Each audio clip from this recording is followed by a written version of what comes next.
Good evening and welcome to another episode of Jackman Radio. I'm your host, Mike Jackman. As always, I'm joined by Eric Jackman. And we are joined this evening by returning guest, Mr. Vince Palamara, author, researcher, and the preeminent civilian expert on the Secret Service, and the author of the new book, President Kennedy Should Have Survived Dallas, the Secret Service, and the JFK Assassination, which we're going to get into. Vince, how you doing? Oh, really good. Yeah, great to be back, Eric and Mike. Thanks a lot for having me. Yeah, lots happened the last year or two, I guess you'd say. Yeah. Yeah, we were just saying it's been, I think, almost 2 years since the last time you came on, and I think presidential assassinations and assassination attempts are certainly in the zeitgeist and consciousness of Americans right now. Would you say? Yeah, no doubt. With what happened last summer with then candidate Trump, former President Trump at the time. The ironic thing is, it's a small world. Is that Thomas Crooks is from my hometown of Bethel Park. He's only a few blocks away, and when my mom passed away, but when she was in a skilled nursing home, unbeknownst to us, he worked there. So it's like, wow. Whoa, shit. Yeah. Dude, that's got to be some kind of cosmic universe chess piece thing. Yeah, exactly. Some other forces at work there, dude. We couldn't believe we're trying to recover from Bethel Park details about the kid, and they're like, wait, he worked at that skilled nursing home too. Jeez. It's like, my God. That was actually something I wanted to ask you, Vince, because I watched you recently on your recent appearance on America's Untold Stories. Love those guys. Yeah, shout out to Hun Lee and Mark Robert. We're all birds of a feather. And that was something I wanted to ask you about, like what kind of parallel, before we dig into JFK specifically, what parallels between Butler and Dealey Plaza, just kind of on the surface, did you observe, and what did your gut tell you when that happened?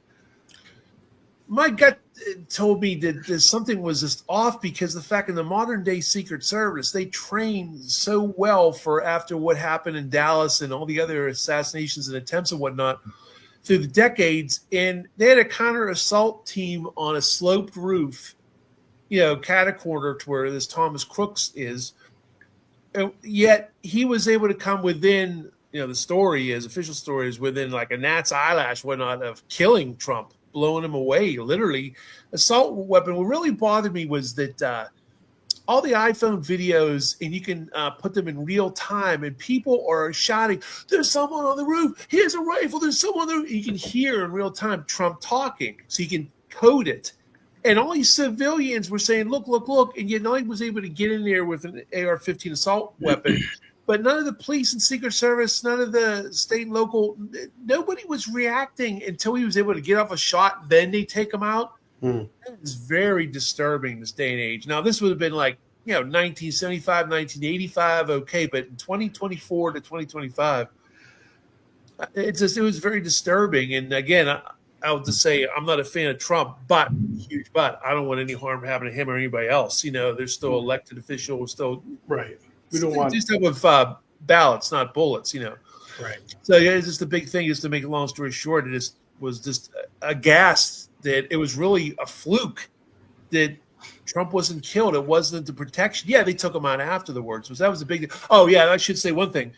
One big thing is they try to make a big deal about the fact, well, Thomas Crooks, he was on a sloped roof. Meantime, part of the White House is a sloped roof. The counter assault team was on a sloped roof. Yeah. So what's the big deal?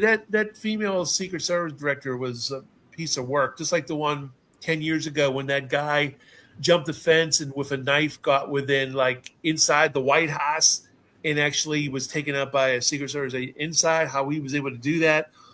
It just, the propaganda and the group speaking and the things they say after the fact just don't make any sense. So yeah, it doesn't add up. And Mike and I, of course, were asked, like, day of, what happened? What do you think happened? And I'm like, we gotta let the dust settle on this. I'm still trying to figure out who was shooting at Kennedy and Dealey Plaza. Okay, and what was surreal for me is I've worked in and out of politics for the last 20 years, and I don't know if Mike has told you, I actually worked in RFK's presidential campaign. And RFK Jr. I figured that. Yeah, you're not that old. Wow. Yeah. Junior, as Trump calls him. And so I was his New Hampshire state coordinator and an advisor to Bobby, and got to know him really well. I consider him a friend. And one of the most surreal things for working on that campaign is I was the point person and lead organizer of his peace speech that he did at St. Anselm College in New Hampshire, which was essentially an homage to his uncle's peace speech at American University. American University, yeah. And part of that was coordinating with campus security, the local police, Bobby's private security team, and it was serious, man. Like, there wasn't any Secret Service involved. Obviously, that was a big thing with Bobby's campaign, which was very shameful. How he didn't get it up until it took Butler to happen, and then even Trump was like, look, we got to get Bobby Kennedy Secret Service. Everyone should get it. And finally Biden and his team relented, and New York has granted him it. It was all politics, my opinion of it anyways. But when I saw Butler happen, I thought back to some of the events that I did for Bobby and with him, and his team was so thorough. And to me, even the private security team would not have let that roof gone unsecured at Butler. Like, I know for a fact the people that I worked with were on the ball about all that stuff. Everywhere was considered for the safety of the people at the events, and of course the candidate. Well, of course, with the history Bobby had with his obviously father and uncle. Yeah. So it's still, man. I don't know what to make of it. Like, the fact that he was this Thomas Crooks, the potential assassin of Trump. He was also noticed by the magnetometers, and he had like hunting glasses on as well. And so he was noticed by other people in law enforcement by the magnetometers. Sight finder too. Yeah. And just the fact he was able to get on the roof and everyone's shouting, it's just amazing in this day and age. Like, nothing's infallible. I know there's no perfect 100% protection, this, that, and the other. But that is just an egregious. I just don't get it. I really don't. I was really amazed when I heard about it. The thing to me too, I just saw a clip of Trump being interviewed like this week. I think during his Middle East trip, it was either this week or last week, and they brought up the assassination attempt and Crooks specifically, and the interviewer said, like, "You're the president now. Like, what can you tell us about that? Nobody would want him to get down to the bottom of this and know more about it than you." And he was like, "Well, I trust my people, and they're really good people, and they tell me it's all good." So, well, you sound just like them. Thank you, Vince. I appreciate that. And you can vote for me in 28 because I am going to run again. I am going to win. But but he does this thing with his hands. Oh, yeah. I am good. I'm going to win Pennsylvania even bigger than I won it last time. Okay. Wow, that's great. Hey, you're frozen for a second here. You think you froze up, Mike? Can you still hear us? I think I still have internet. You can hear me, Vince, right? Oh, yeah. Yeah. Okay. Yep. I still have internet. It's coming back. Sorry, guys. There you go. You're perfect. Yeah, it was funny. You were frozen in a Trump kind of pose for a little bit. That was good. You're good.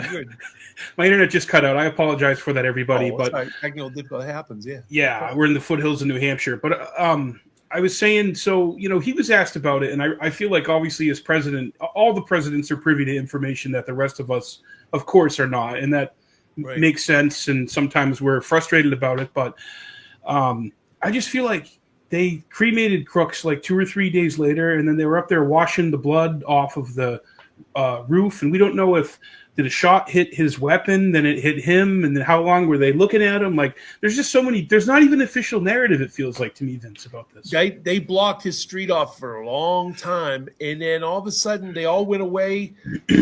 The whole thing just doesn't make sense. I mean, in one respect, it seemed like he approved of Trump, like he supported Trump. The family did.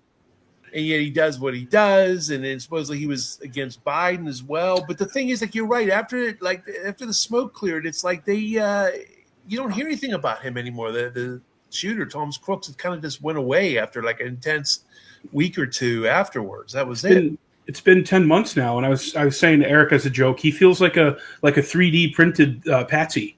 He's like a 3D printed impossible Patsy, just put together by this amalgamation. And he had a bunch of phones, supposedly. He had foreign contacts, supposedly. And and like you said there about how maybe he gave money to a Republican thing or a Democrat. Like, there's, depending on who's talking about him and what their agenda is, they're going to say he was left or he was right, which is, to me, a parallel to Oswald trying to shape him as a commie. Exactly. Or trying to shape him. Anti-Castro. Yeah, you're right. So I feel like that can be manipulated any way they want it to. But it's just it's crazy to me, even with phones and everything, all the technology we have now, that we still know so little about what happened just 10 months ago. So It's I really don't know. it's humbling. You're right. You were And right. and you were able to include some of that on not this book, but the prior book you did, right? When Yeah, you talked yeah. about the Chicago plot. Yeah, plot to kill President Kennedy. There's a few pages on the Trump attempt in there. So it actually is the first book to ever mention the Trump assassination. So how about that? Wow. Yeah, Trump assassination attempt, I should say.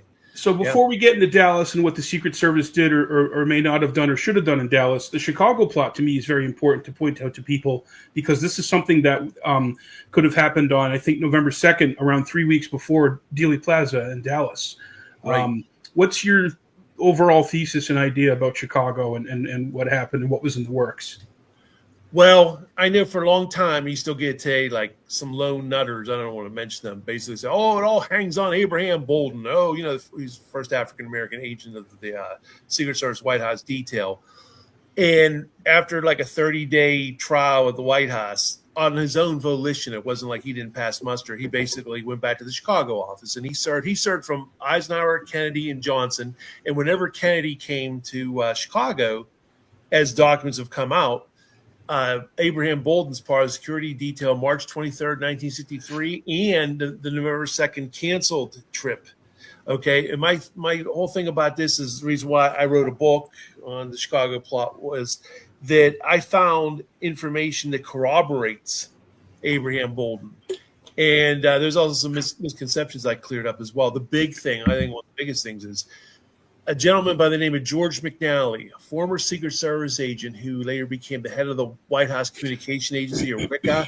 They were on all the presidential motorcades. Well, he was in the Secret Service from FDR to Truman, and then he was part of the WICA from Truman, Eisenhower, Kennedy, Johnson, and to Nixon. He was on all the motorcades. He says something amazing in his book. His book was called A Million Miles of Presidents. Just to say, just very quickly, George McNally died in 1970, but his widow came out with his unpublished manuscript in 1982. Very small publisher, like Andy Warnarczyk, the last Raw Bookshop had it. Researchers know about it. It's still obscure. Right in the book, George McNally talks about this March 23rd, 1963 trip to Chicago, which was the major trip before the one that was canceled November 2nd. He says the police got word of Puerto Rican snipers. So Puerto Rican snipers, plural. It'd be bad enough if it was Puerto Rican sniper singular, but Puerto Rican snipers. Helicopters searched the roofs of the buildings, but no threats materialized. So you got a two-part thing there. Wow, helicopters searching the roofs of buildings. People have a tendency to think that, building rooftops were only guarded as a result of the assassination. But I found evidence since a couple of my books, including the latest one, that building rooftops were guarded either by Secret Service, military, police, or someone's of all three, sometimes even with a police helicopter from FDR, Truman, Eisenhower, and the Kennedy days. It was very common for building rooftops to be guarded. But back to the Chicago plot. To me, that's a smoking gun of an attempt on Kennedy's life. Police, it wasn't some sort of like rumor out of nowhere. It was the police got wind of this to the point where this guy's writing in his book about this. He's a former Secret Service agent. And it's like I said, the next trip, Abraham Bolden talks about there were Cubans and two of them got away. Now, here's the thing now about Abraham Bolden. It's pretty amazing. In the late 1990s, the Assassination Records Review Board, that was the federal body that got together in result of the Stone movie JFK, where thousands, millions of people wrote to their congressmen, senators, and demanded the files be released. Was a federal board was put together, Doug Horn famously being on there. Now, he wasn't a board member. He was part of the ARB. They released millions of documents. In that, we found out that the ARB did some unofficial investigating. And one of the things they did was to try to corroborate or maybe even debunk Abraham Bolden. They contacted the then current Secret Service, 1997 Clinton era. Well, I'm shocked that these documents didn't get greater play. According to the stamps in the documents, they came out in 2009. Everybody knows about the document releases in 2017 to 2025. Well, it says on the side 2009, but I didn't discover them till like 2016. But beyond all that, the bottom line, what do these say? What these say is not only was Abraham Bolden part of the security of the planning of this November 2nd trip, but he also investigated Puerto Rican persons of interest. That's what I mentioned in my sixth book about the plot to kill President Kennedy. So a lot of times people, and rightly so, focus on pro and anti-Castro Cubans as being possibly involved in assassination plots or successful or otherwise against Kennedy.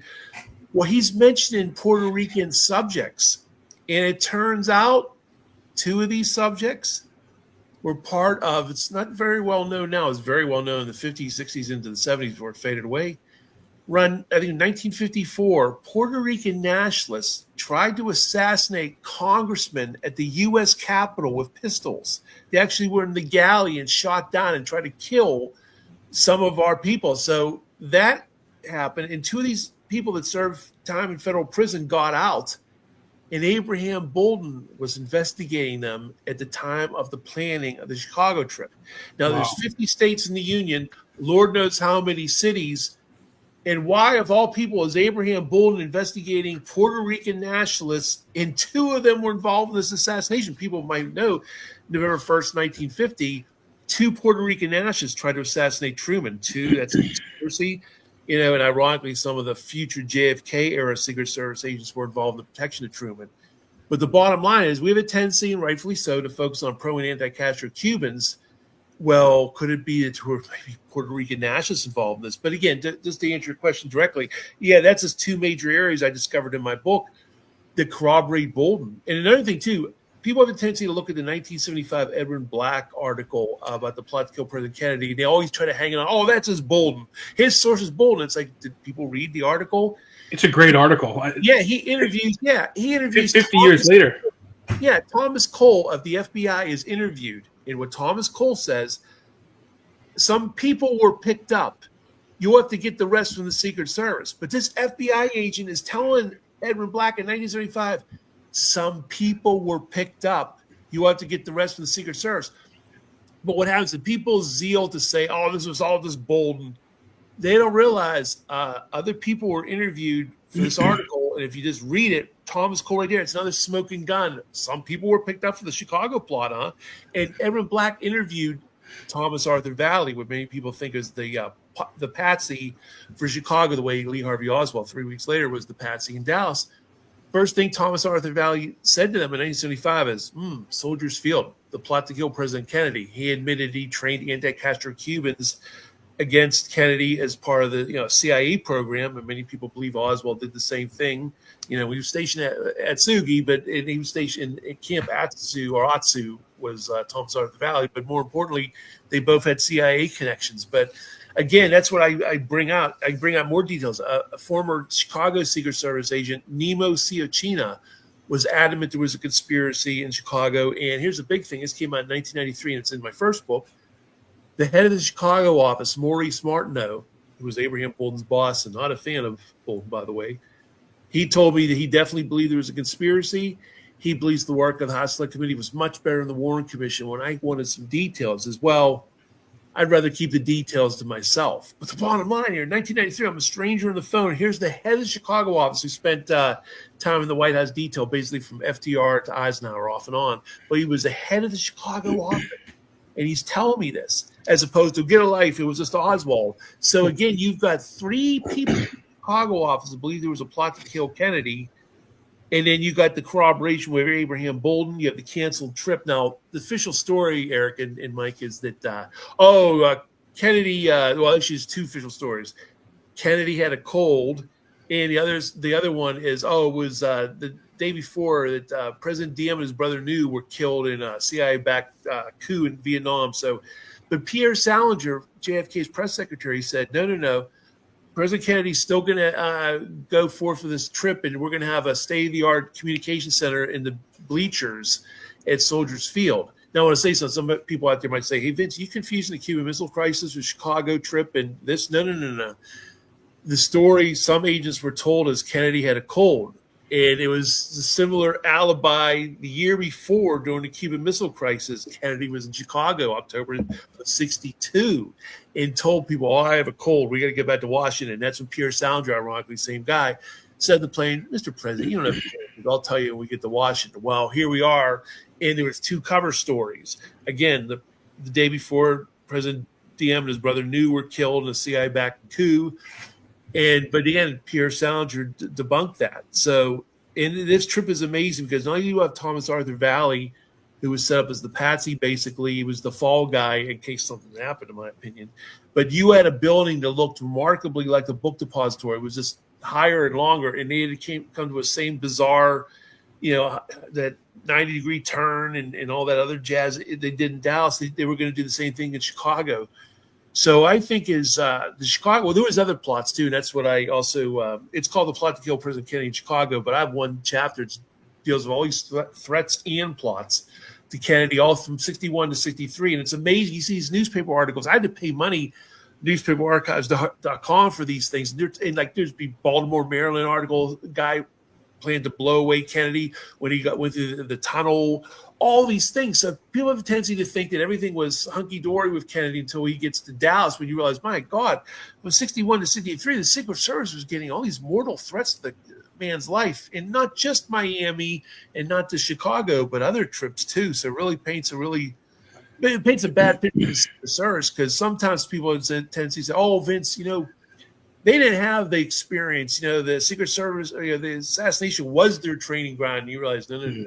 Not only was the attempt on Truman in 1950, he had all these prior threats that they were very much aware of, because people were arrested, people were investigated.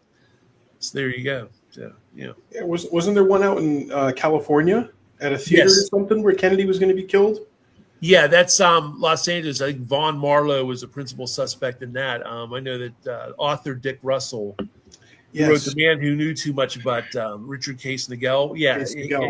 He devotes several pages to that. Yeah, and that was a 1962 era plot. And a couple of months after that, when Kennedy goes to the Orange Bowl to greet the released Bay of Pigs Cubans and whatnot. Oh yeah, there was a plot. Dynamite was found on the side of the road during the motorcade to the Orange Bowl. Yeah, and this was in 2 Secret Service reports after the fact, and they talk about matter of factly that they found this dynamite. And it was obviously targeted towards Kennedy. It's more grist the mill. It's hard. It's strange credulity. The one man got lucky in November 22nd, okay? And yet there was all these prior threats and plots to kill Kennedy in the 3 years previously, from election night up to including. And we're supposed to believe, and at the same time, the Secret Service security was stripped noticeably. If you compare Tampa, Florida, 4 days before Dallas to Dallas, it's just unbelievable, the contrast. We can get into that if you want. And what I love what you do in your book here, I think I would say your central thesis in this book, which I really appreciate, because, I've been looking at this for 25 years, since I was in my teens. And one thing I always notice on the History Channel interviews or anything you would see with Secret Service or this person or that person was almost like they're blaming Kennedy for getting himself shot, because he had an Irish fatalism and he knew that he could catch a bullet at any time, which, obviously you're president. That's got to be in the back of your mind. And then this thing, like, he wanted the bubble top off and he ordered the agents off the car. So I really like how you just totally shatter that myth. So I appreciate go into that a little bit, Vince, because I think that's so important that lie and that myth not be allowed, because that's a particularly vulgar one, I feel. I appreciate it. Yeah, thanks. Yeah, and it was a fluke how it all happened. There's an old lawyer's adage: don't ask a question you don't know the answer to. I went into things blindly without an agenda. I always tell people, these agents I spoke to on the phone in the early 90s onward, they could have rained on my parade. They could have been lying to me even and said, oh, yeah, President Kennedy, he orders off the car. They could have all said that, and wow, no books for Vince. It's time to move on with your life's work. Now, I definitely believe, just based on the Zapruder film, Kennedy should live. The Greer slowed the vehicle down. We'll get into that later and whatnot. So there's some other things. But the thing is, I begrudgingly, up to like 1992, I begrudgingly believed some of the pablum about President Kennedy, because I had nothing to counter it with. And I always say, now, David Lifton's big moment in the case was when he got the Cyber report about surgery to the head area. My big coming out party, so to speak, was September 27th, 1992. I phoned the head of the White House detail, Gerald Bain, B-E-H-N, not to be confused with Gerald Blaine, B-L-A-I-N-E, of the Kennedy detail fame, was just a little private, but this is the head of the White House detail. So I'm basically, keep in mind, I read William Manchester's book, Death of the President. I read The Day Kennedy Was Shot by Jim Bishop. I read the Warren Report and saw articles, whatnot, and they try to say Kennedy didn't want this done, didn't want that done. So even though there was a handicap to my research, I still believe, well, Greer would have, hit the gas if they would have did better planning. So make a long story short, when I was interviewing Mr. Bain, nice enough gentleman, I said, yeah, I've read some books and I understand that, yeah, President Kennedy had ordered the agents off the limousine. He cut me off. He says, I don't remember Kennedy ever saying anything about not having agents on the back of the car. If you look at the newsreels, you'll see agents on there.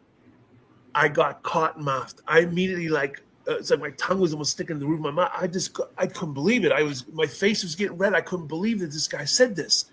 Thank God I got him on tape too. By the way, and some people wonder, yeah, some of these agents I was able to tape, and some of them agreed to be taped. And thank God I did. 6 months later, the guy dies of cancer, but he's the number one agent. Tell me this now. What happened? I was very excited, blown away by what he had to say. He said some other things amazing too. Just very briefly, he confirmed the motorcade route was changed to Dallas. He said the House Select Committee asked him an executive session. Executive session testimony has never been released, only a staff interview. And he was asked why the motorcade route was changed in Dallas. He said, I know it was changed, but why? I've forgotten completely. I don't know. But now so I had two things on my mind. Well, when I got off the phone, I started to think again like a defense attorney. Maybe it's all those lone nutters and people working on me through the years. I always think about the other side. And I say to myself, okay, this is the number one agent, but come on, Vince, get corroboration, because when the dust settles, he is still this one man. He was very lucid. He remembered tremendous details. Sounded very, very. He sounded like 56, not 76. Wow. But so what I did is I again went blind to this. I started contacting. Again, keep in mind, this is when the internet was in its infancy. There was bulletin boards. And most people didn't even know what the internet was in 1992. Let's face it. I'm calling these people blindly all over the place. Cold call, phone books, directory, There you go. Yeah, all that stuff. Some referrals, though, too, right, Vince? Some of them would give you other agents' numbers and names. That's right? exactly what happened. They would say, oh, Bob Lilly. Hey, he lives in Niceville, Florida. Another agent would tell, and I'd be like, oh, my God, pinch me. I'm dreaming. Oh, how about Lynn Meredith? Do you know where he lives? Yes, Vince, here's his address and stuff, and here's his phone number. And that. Wow. And what happened was, this was really what began my first book and all my research. Not only just what Gerald Bain told me when they all started to say the same things like they were reading Q card. His number two assistant, Floyd Boring, who ended up being the planner of the Texas trip, he actually was the planner of all Kennedy's advance work. He admitted as such in two oral histories, one for the Truman Library, one for the JFK Library, and even Jim Bishop somehow knew that he was the planner. The Texas trip was in the, quote, capable hands of Floyd Boring. Well, all these agents were all telling me the same thing. President Kennedy was a very nice man, never interfered with our actions at all, never ordered them off the car. That's hogwash. That's baloney. Rufus Youngblood even threw in an expletive. Don't believe what you read. That's so not true. He wasn't like that at all. Another agent told me, presidents, they have other things to think about. They're trying to memorize their speech or think about world events. The last thing you're thinking about is, I wonder if Joe Jones is on the back of a car. They trust the Secret Service sometimes with their downfall.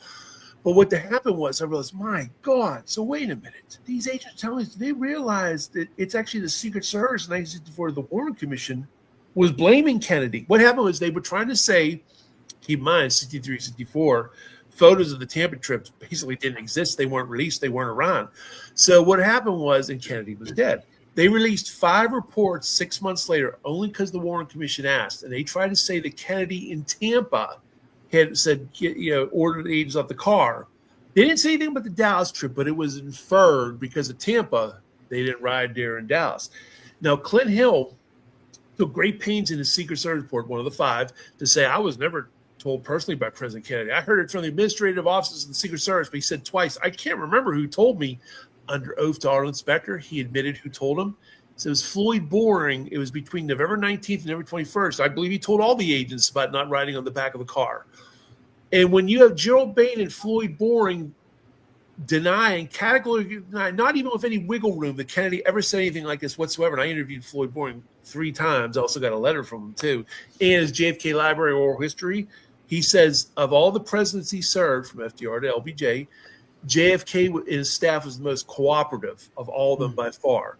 But the point is, now you got 2 point things. You got history has lied, saying Kennedy had a rendezvous with death and he didn't want, agents by the car and all that stuff. You feel it's not true. But then you have the Secret Service blaming him after the fact. I said, my God, this is a story. This is something else. And I just found out other things.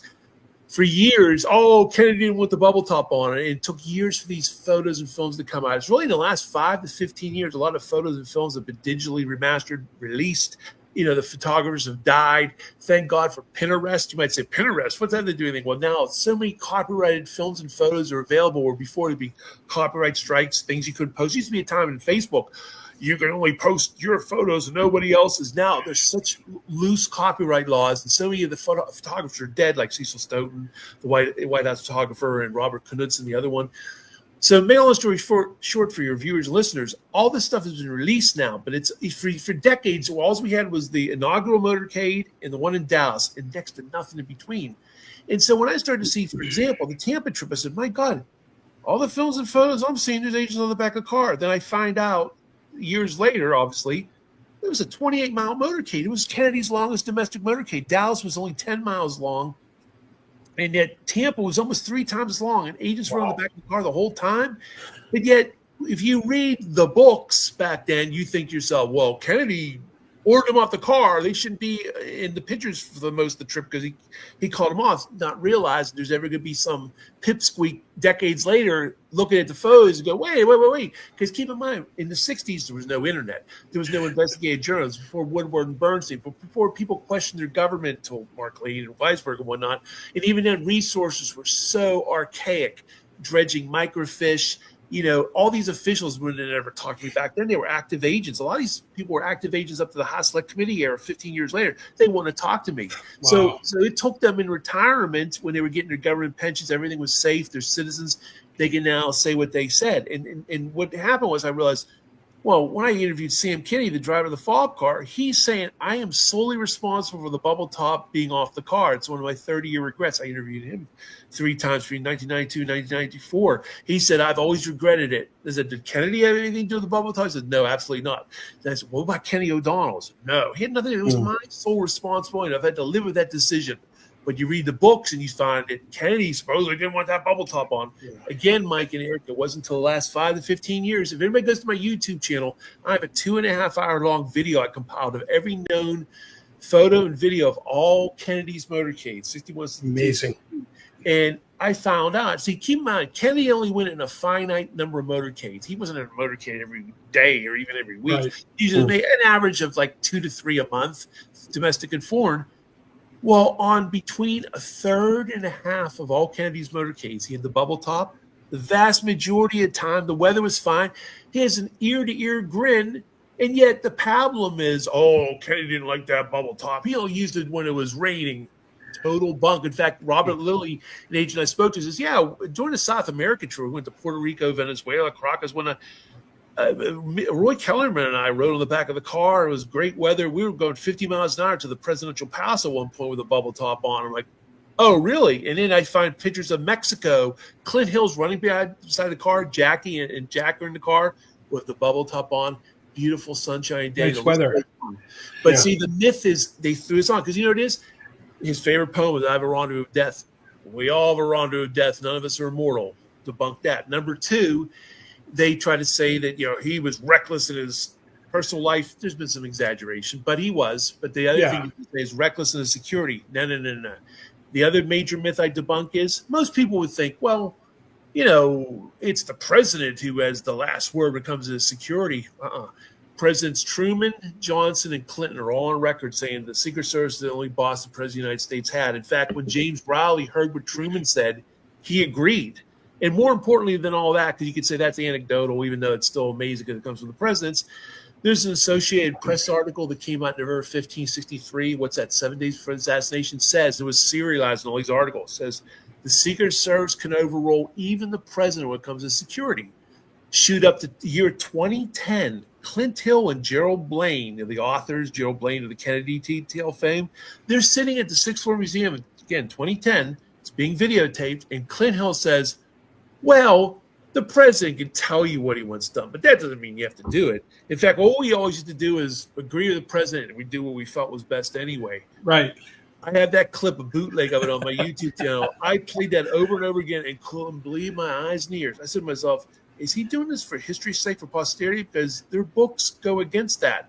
And I realized what it is the official, what they had to do is they had to take the onus off them, because whether Oswald acted alone or not, there's a conspiracy or not, the Secret Service screwed up big time, and they're the men who killed Kennedy, because if they would have did their job, Kennedy lived. So what they had to do is they had to say one man did it and another man, the victim, helped. They blame the victim. For example, Bill Greer, the driver of the car, we'll get into him in a second, but his big thing, he was so remorseful that day. Kenny O'Donnell and Dave Powers said in their book, Dave Powers said that Charles Carlton CBS video that Bill Greer was so remorseful, felt so bad. Yet by the time they get to the night of the autopsy, he's talking to the FBI agents for an interview. He says, sometimes the president told us to slow down. See, laying that blame thing. Right. Again, it's all getting matter in front of it. Yep. And so, and other things too, Kennedy was blamed for the motorcycles not being beside the car. Total bunk. Kennedy had nothing to do with motorcycles beside the car. In fact, the House Select Committee even said it was uniquely insecure not having the motorcycles beside the car like they normally did. This is none of the prior stops in San Antonio, Houston, Fort Worth. You see the pictures of San Antonio. There's such a phalanx of motorcycles. It's ridiculous. It looks like there's 30 in the photo. He gets to Dallas. The Secret Service was from 8 motorcycles down to 4. So 8 to 4, and added insult to injury, they're moved behind the rear wheels, making them totally useless. There's no coverage whatsoever, and also gets professional armed pioneer witnesses out of the way too. Didn't they have a meeting the night before in Dallas, Vince, to talk about what the Dallas police and what the formation would be with the motorcycle cops, and it was totally different, right? It was totally what it usually was. Yeah, and what it was is there's actually a document that survives. I have it in a couple of my books. It's dated November 21st, Dallas Police, and they actually outlined the specific Dallas Police motorcycle outriders are going to be. There's a total of 8 all around the car. One of them's Marion Baker, ironically, who later on ran into the book depositor, had the supposedly infamous meeting with Lee Harvey Oswald in the lunchroom when Oswald has the coke. But more importantly, that's as important really, but he's relegated to way in the back behind the press bus. And when I got a little short letter from Marion Baker in 1998, he admits that, there was an order to stay away. In fact, during his Warren Commission testimony, he says, we were told not to ride beside the car. And his other partner, B.J. Martin, said the same thing. We were told not to be beside the car. And that's when the attorney said, I think that's all, officer. Like, didn't expound on that. What did you mean by that? It's like, I think that's all, officer. Like, what? You said something we don't want to hear. Well, in 1992, Jean Hill came out with her book, The Lady in Red. It turned out her boyfriend was B.J. Martin. And B.J. Martin told her in private, it was the damnedest motorcycle escort you ever saw. It talked about how it was limited and people sure got a good view of Kennedy, all right. Because, again, less professional armed pioneer witnesses out of the way, it blocks the field of fire from the front and the rear. And if agents were in the back of the car, it blocks the view, and they would have been able to face forward, see any kind of problems. We know Paul Landis was on the follow-up car, and he says the shot came from the front in 2 of his Secret Service reports. But the bottom line, when it comes to the bubble top, motorcycles, and agents being in the back of the car, it's blamed on Kennedy. As much as they could, they tried to blame it. It is throwing this reckless thing. They're always saying reckless. Like Gerald Blaine in his book, The Kennedy Detail. In fact, I'll just back up a little bit. His book came out in 2010. Well, this is what I detail in the new book, President Kennedy Should Survive Dallas. I have a chapter. I show my 22-page letter to Clint Hill. I got his. People got to realize. He had to sign that. He had to sign off that he got it, right? And I got his receipt. And what he happened? Clearly read that because he talked to another agent about it at a wedding, right? Exactly. What happened was, I was shocked in my life at the time. Back in 2005, I wrote to Lynn Meredith, who was a Secret Service agent who was there from Eisenhower and Kennedy onward, but he protected the Kennedy children, John, and Caroline. Well, out of nowhere, in his letter to me, second letter he wrote back to me, he said, Vince, you're a real student of the Secret Service. I'm going to give you some information that's not readily available. Clint Hill's unlisted address and phone number. I just ask you to be respectful. I was like, my God, other than Mike Wallace and William Manchester and the Warren Commission, no private researchers ever interviewed this guy. Maybe the big reason it was unlisted address and phone number.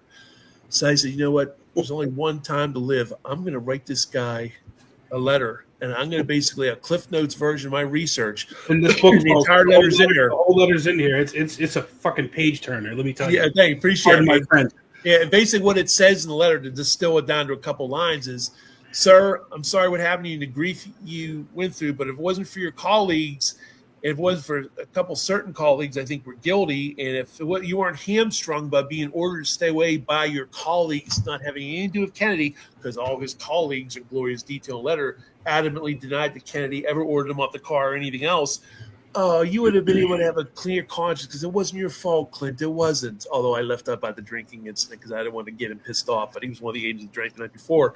We'll get into that. What happened was, I got his signed receipt. Clint Hill got like an autograph, so he definitely got it. Well, later on, he tried to say he didn't get it. Another time, he tried to say he sent it back to me unread, all his bull.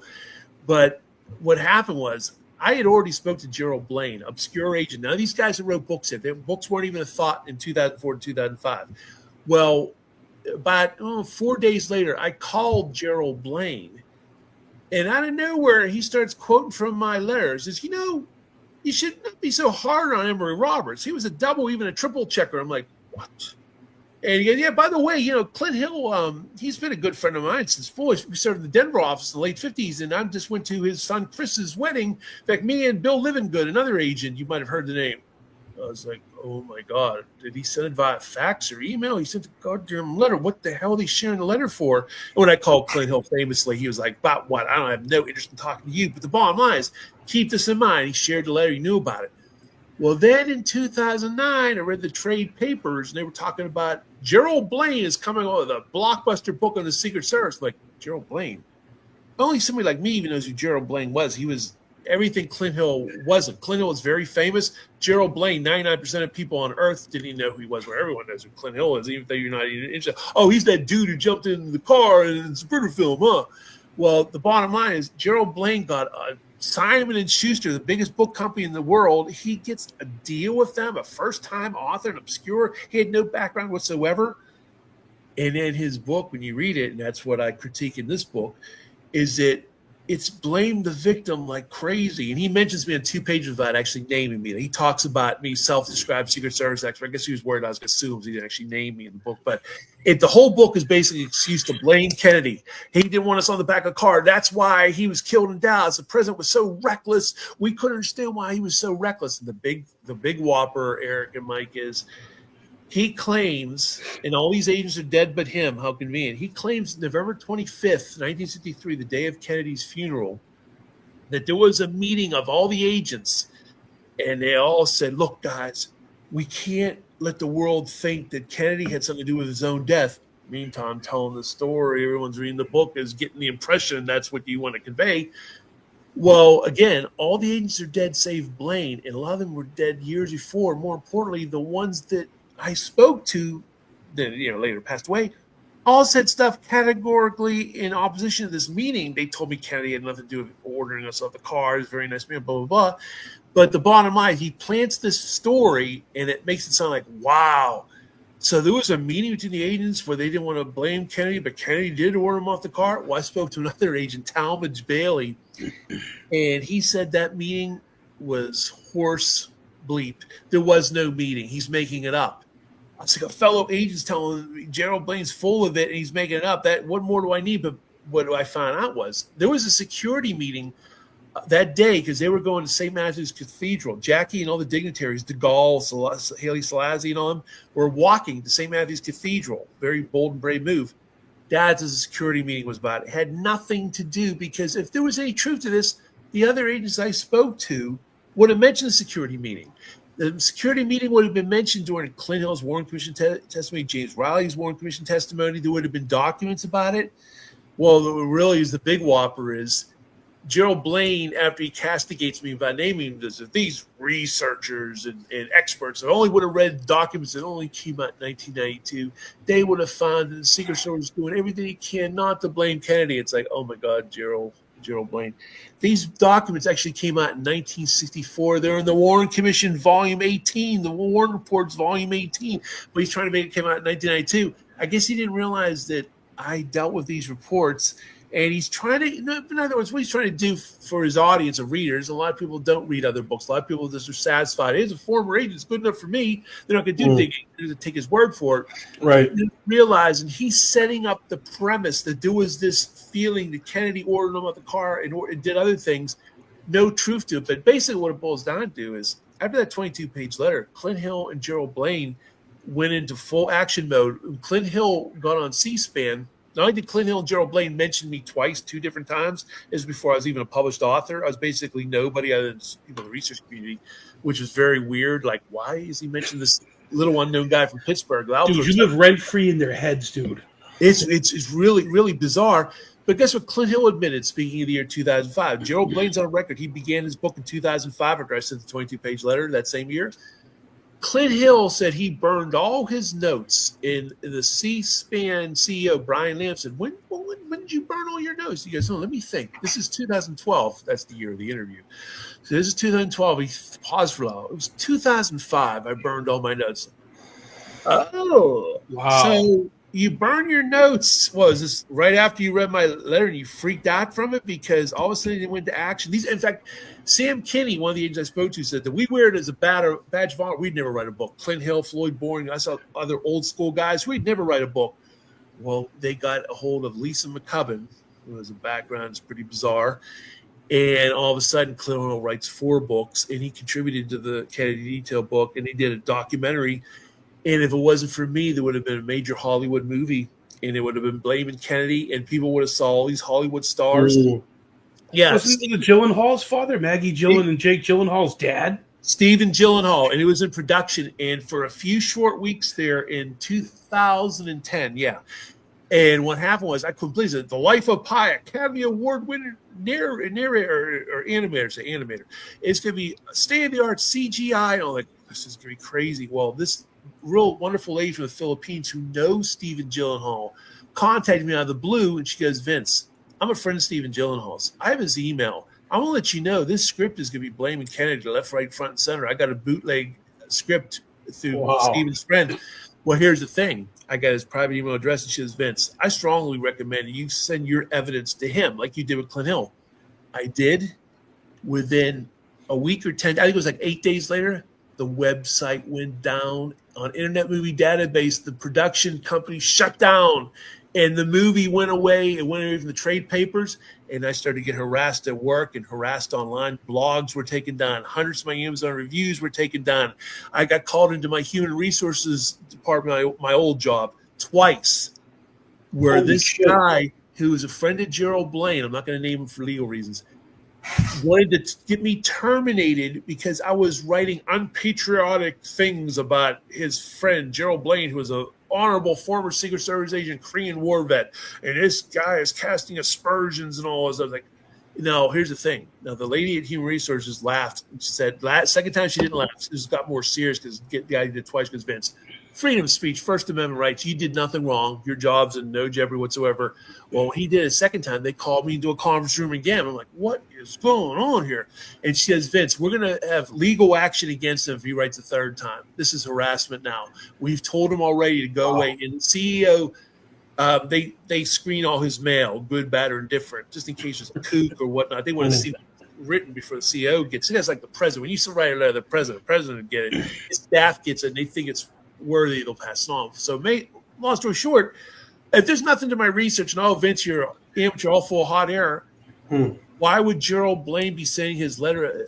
His lawyer sent me a threatening letter in 2009. That's insane. I got harassed at work. I got blogs taken down. And then before you catch your, and I mentioned this all in my latest book. The one thing I will say is, you probably read this too, because you got the Gerald Blaine, Clint Hill writing of the books, and the harassment, and all the tall tales.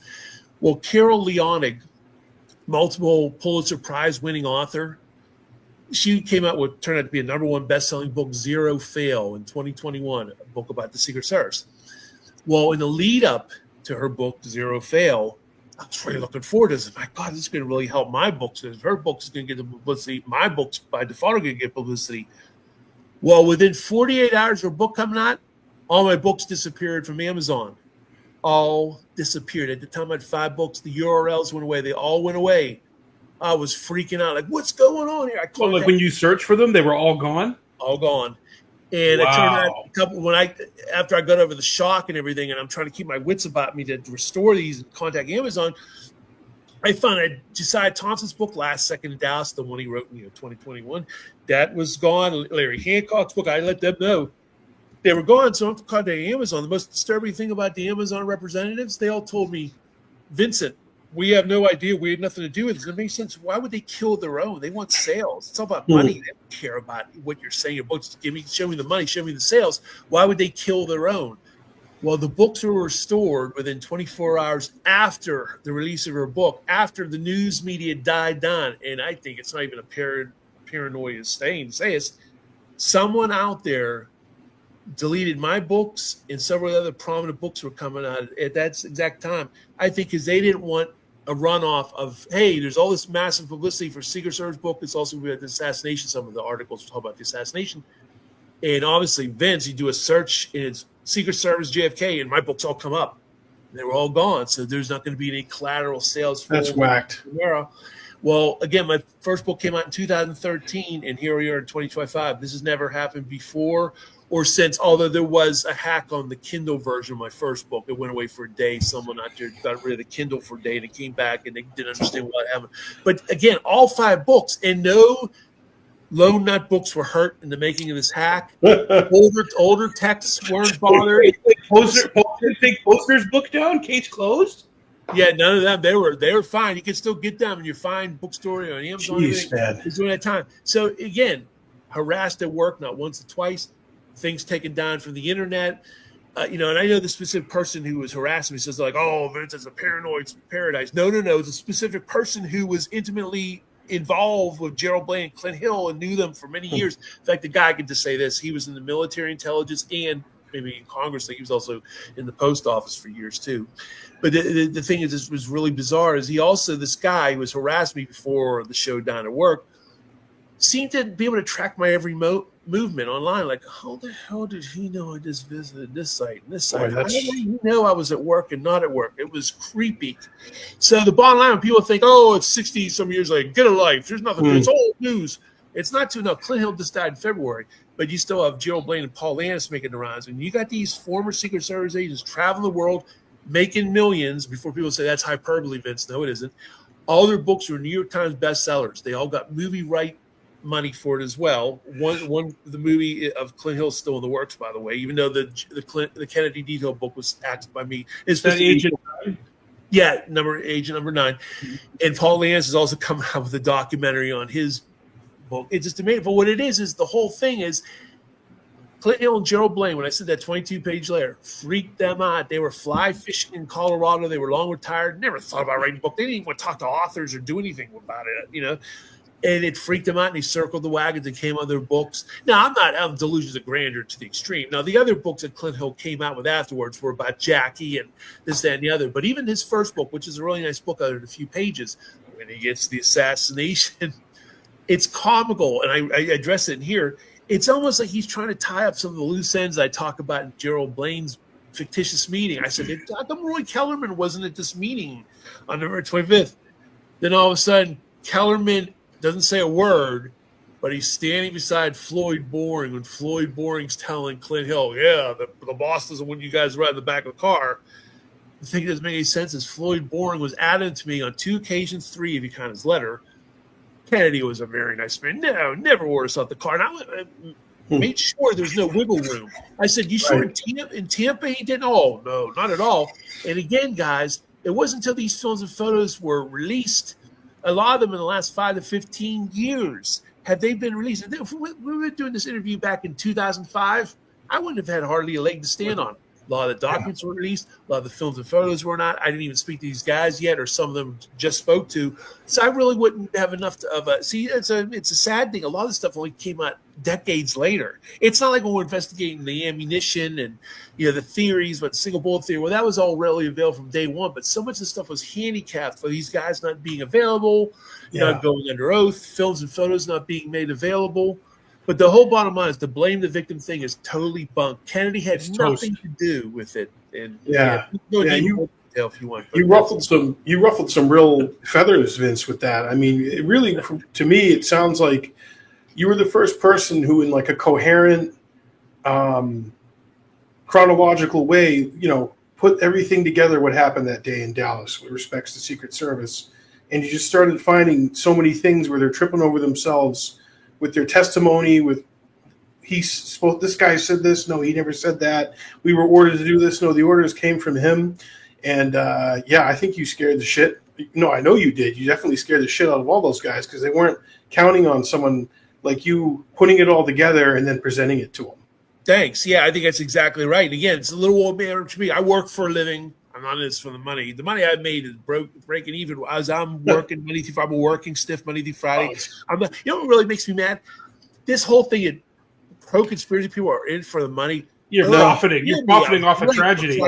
You know what cracks me up? Gerald Posner made a mint. Vince Bugliosi, even though his book sort of stiffed, made a mint, and they had movie rights. People forget about the movie rights of these major publishers. Clint Hill and Gerald Blaine travel the freaking world. They made millions off their books, not including a squelch movie deal. He still got the money, advance money, even the movie went under, and Clint Hill still got the advance money. They were traveling in Revelo, Italy, and all these other exotic places, lived in Belvedere, California.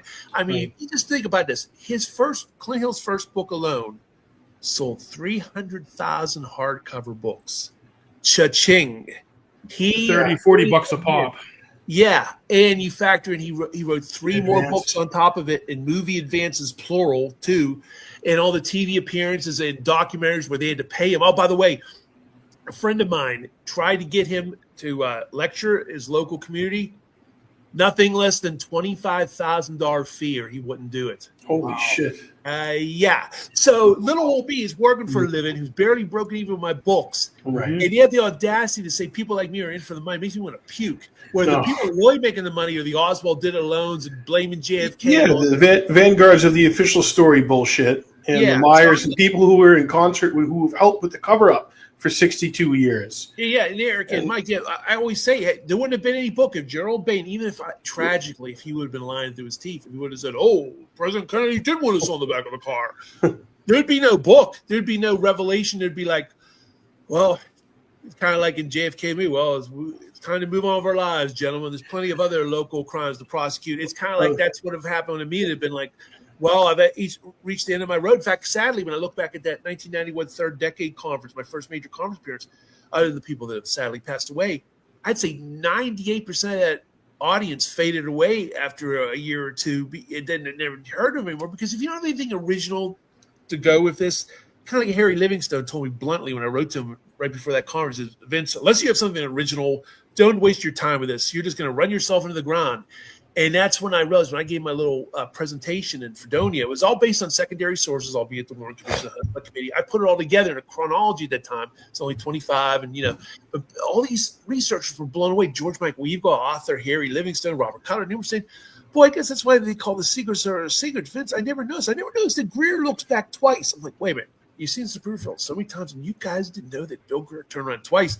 And I got home so jazzed by this thing. And keep in mind, you have to do any primary research yet. Well, Cyril Wecht from my area, Pittsburgh, he called me out of the blues. I heard you were a big hit in Fredonia. And I'm like, oh, this is pinch me. I'm dreaming. Cyril Wecht, this is unbelievable. I'm like, yeah, sir, it's an honor to talk to you. I'm making him laugh. Some of all the documentaries I have on VHS at the time, video.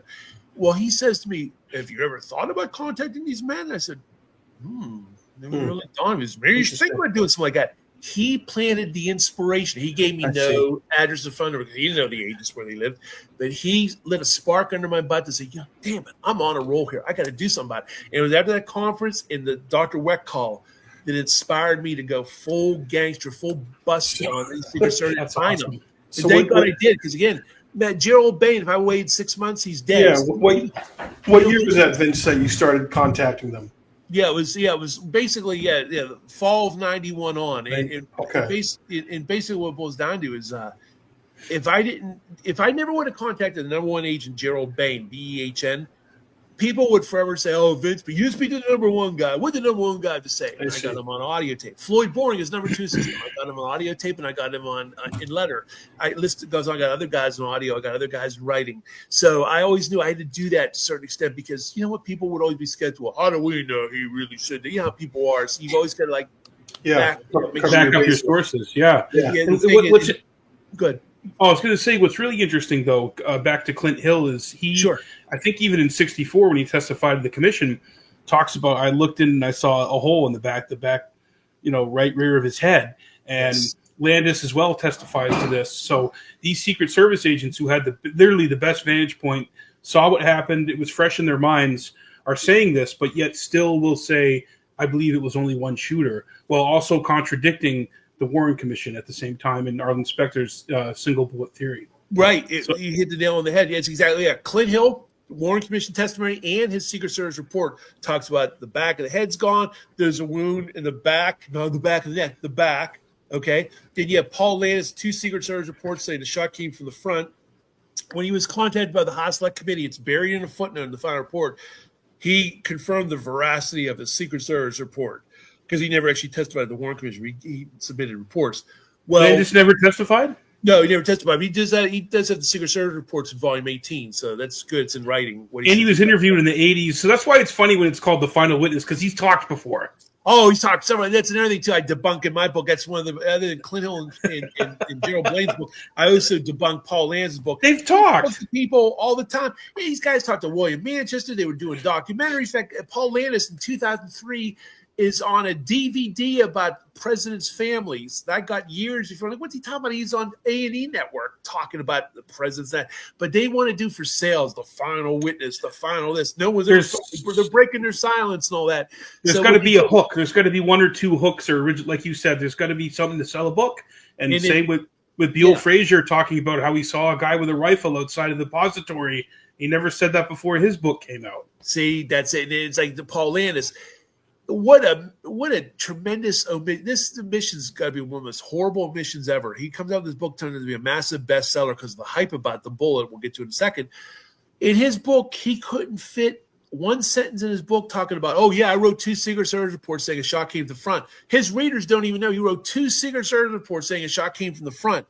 He doesn't even mention it. And he mentions nothing about a bullet. He was interviewed, several times between the 60s, I think he skipped the 70s, and the 80s, 90s, and into the millennium for the Kennedy Detail. He's on the Kennedy Detail documentary that was on Discovery Channel several times. It's on a DVD, in fact. And he never mentions the bullet business. What he does mention is finding a fragment, but we know about those fragments. He just makes it – that's why there was never newsworthy to anybody. He found a fragment. That's the end of it. But what he did is I think what happened was there was a gentleman – by the name of Gary Laux, who ironically died early 2023, the year Paul Landis' book came out. He claims, again, this might be convoluted for your listeners, he claimed during the 50th anniversary that C.M. Kinney, the driver of the follow-up car, Secret Service agent who passed away in 1997, told him that, I found a bullet. It was like pristine on the limousine and whatnot. And I think what happened with Paul Landis is he saw that Gary Laux just died. Hey, Sam Kinney's dead. I'm going to run with this story because he never mentioned it before. And the thing is, to somebody who's not a researcher, probably read that book and go, well, it's like some of the reviews on the Amazon. It's a tremendous bait and switch. Everyone's excited about this book, and there's only a few pages about Dallas. The rest is about his boring Secret Service career, which was short-lived, only like 5 years. But more importantly, he hasn't explained. You only have to be a seasoned researcher to understand the tremendous importance of the bullet that he supposedly found, if it was even true. But a John Q. citizen is going to be like, what does this mean? How's this against official history? I don't get it. How are we going to tie that in? Right. Yeah. So that plays in this question from Varen. I wonder if the 2023 Paul Landis revelation about the magic bullet was a red herring. Did he really reveal anything groundbreaking? Thanks for the question, Varen. I would say my short answer is no. He reveals nothing, although he does. I got to thank him for one little tidbit in his book. There is one little one. My short answer would be to the gentleman, no, he doesn't. But I could stray and say there's one little detail. It's interesting. I discovered this in 1991. People probably seen it on YouTube. The famous black and white FAA, WFAA, ABC footage of the motorcade beginning and agents running with the limousine. It turned out to be Don Lawton. And he raised his hand 3 times in disgust. Well, in his book, exactly, Paul Landis talks about that and says that I always find that incident peculiar because Don Lawton, we had plenty of security at the airport. He was needed desperately in the motorcade because we were short-staffed with men and whatnot. We needed him. And he thought that was peculiar, and he would love to see the original notes of Advance Agent Winston Lawson if he was really scheduled to be at the airport.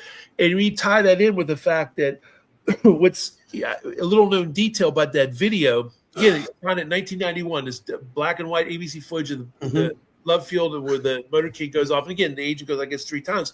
Well, Paul Landis is standing on the running board of the follow-up car. He throws his leg over on the fob car and sits down and leaves a space there, presumably for Don Lawton to hop on the car, which he never does. And it's only after like a couple blocks does Paul Landis get back out on the side of the running board. He left it open there, presumably for Don Lawton. Well, Don Lawton, later on, when I spoke to him in 1995, he says, we've always had regrets. Who knows? If only they had left the agents on the back of the car. He didn't say anything about Kennedy or on the car. Well, he died in 2012, and he told a friend of his, it was an obscure Idaho article, says that I should have been there. I should have been on the back of the car. And Don Lawton rode on the back of the car for that 28-mile motorcade in Tampa. He rode it in the Chicago trip in March of 63 I mentioned earlier. Okay, but the bottom line is there's this one little paragraph indebted to Paul Landis in that book. But other than that, it's a big waste of time. It was like a pamphlet's worth of information, and he wrote a book. Here's the correction of Mike and Eric. The first frontispiece page of his book says, I want to thank Clint Hill for supporting my book. Meantime, Clint Hill came out against this book on NBC and said that he just totally I don't know why 60 years later, this book, I laughed. I said, wait a minute, he doesn't support your book at all. And there was a reunion of the surviving Kennedy detail era agents. He wasn't invited. Everybody else still living went to Clint Hill's estate in what was it called? Virginia, Belvedere, California. I almost forgot. Except for Landis.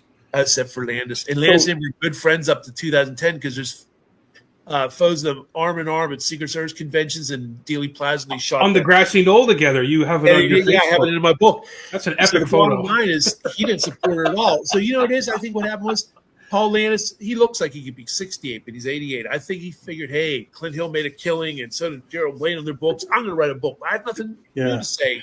Right. I'm going to say this fragment was a bullet. Was Clint Hill on the car up until Houston Street? Because he was protecting Jackie. Yeah, was he actually like riding on the back there until Houston, right? Yeah, off and on 4 different times on Main Street. He took it on his own. Again, that debunks the whole idea about Kennedy was on the car. There's some sort of presidential admonition on staying in the car. Well, Clint, why did you ride on the back of the car 4 times? That kind of kills the idea there's an order. Well, he picked up on that because in his book, 5 Presidents, the third book, he made up something that he never said before. He said that Kennedy looked back at him several times during the motorcade. Like, wait, Clint. There's never been a photo or film showing footage JFK looking back at you, and his bad back would have prevented it anyway. I looked everywhere. There's nothing. He never mentioned it in the first or second book or in Kennedy detail or any testimony, anything before. And all of a sudden, I think what it is he read the word. I'll give you an example, Eric and Mike, of his revisionism. From 1963 to like 2016, he was adamant the back of the head was off. When he started to see the rumblings about, do you know what that means, Clinton? The son of a gun started to move it to the side. When he was interviewed in 2020, he started to say the wound was here. But for decades, he said the wound was behind here. I think what happened, some of the Parkland doctors didn't say anything. I think he started to realize the ramifications of what they're saying. They want no part of it. Oh, it's Oswald act alone. Oh, you well, that's why it's kind of hard. It's kind of hard to believe that Paul Landis never looked at it or thought about it until 2013 or whatever it is that he said that he look. Hey, I can look. You and none of us here know what those guys went through or the PTSD that they had. And one of your book is even called Survivor's Guilt. And you even acknowledge, of course, obviously you had your dust ups with Clint Hill, but the dude at least tried to do something and was the one who he did try to do something. He responded. This was his experience. He was drinking till the early hours with other agents. I want to get into that in a little bit. And of course, in that movie, In the Line of Fire, does that victim blaming as well. John Malkovich. John Malkovich and Clint Eastwood.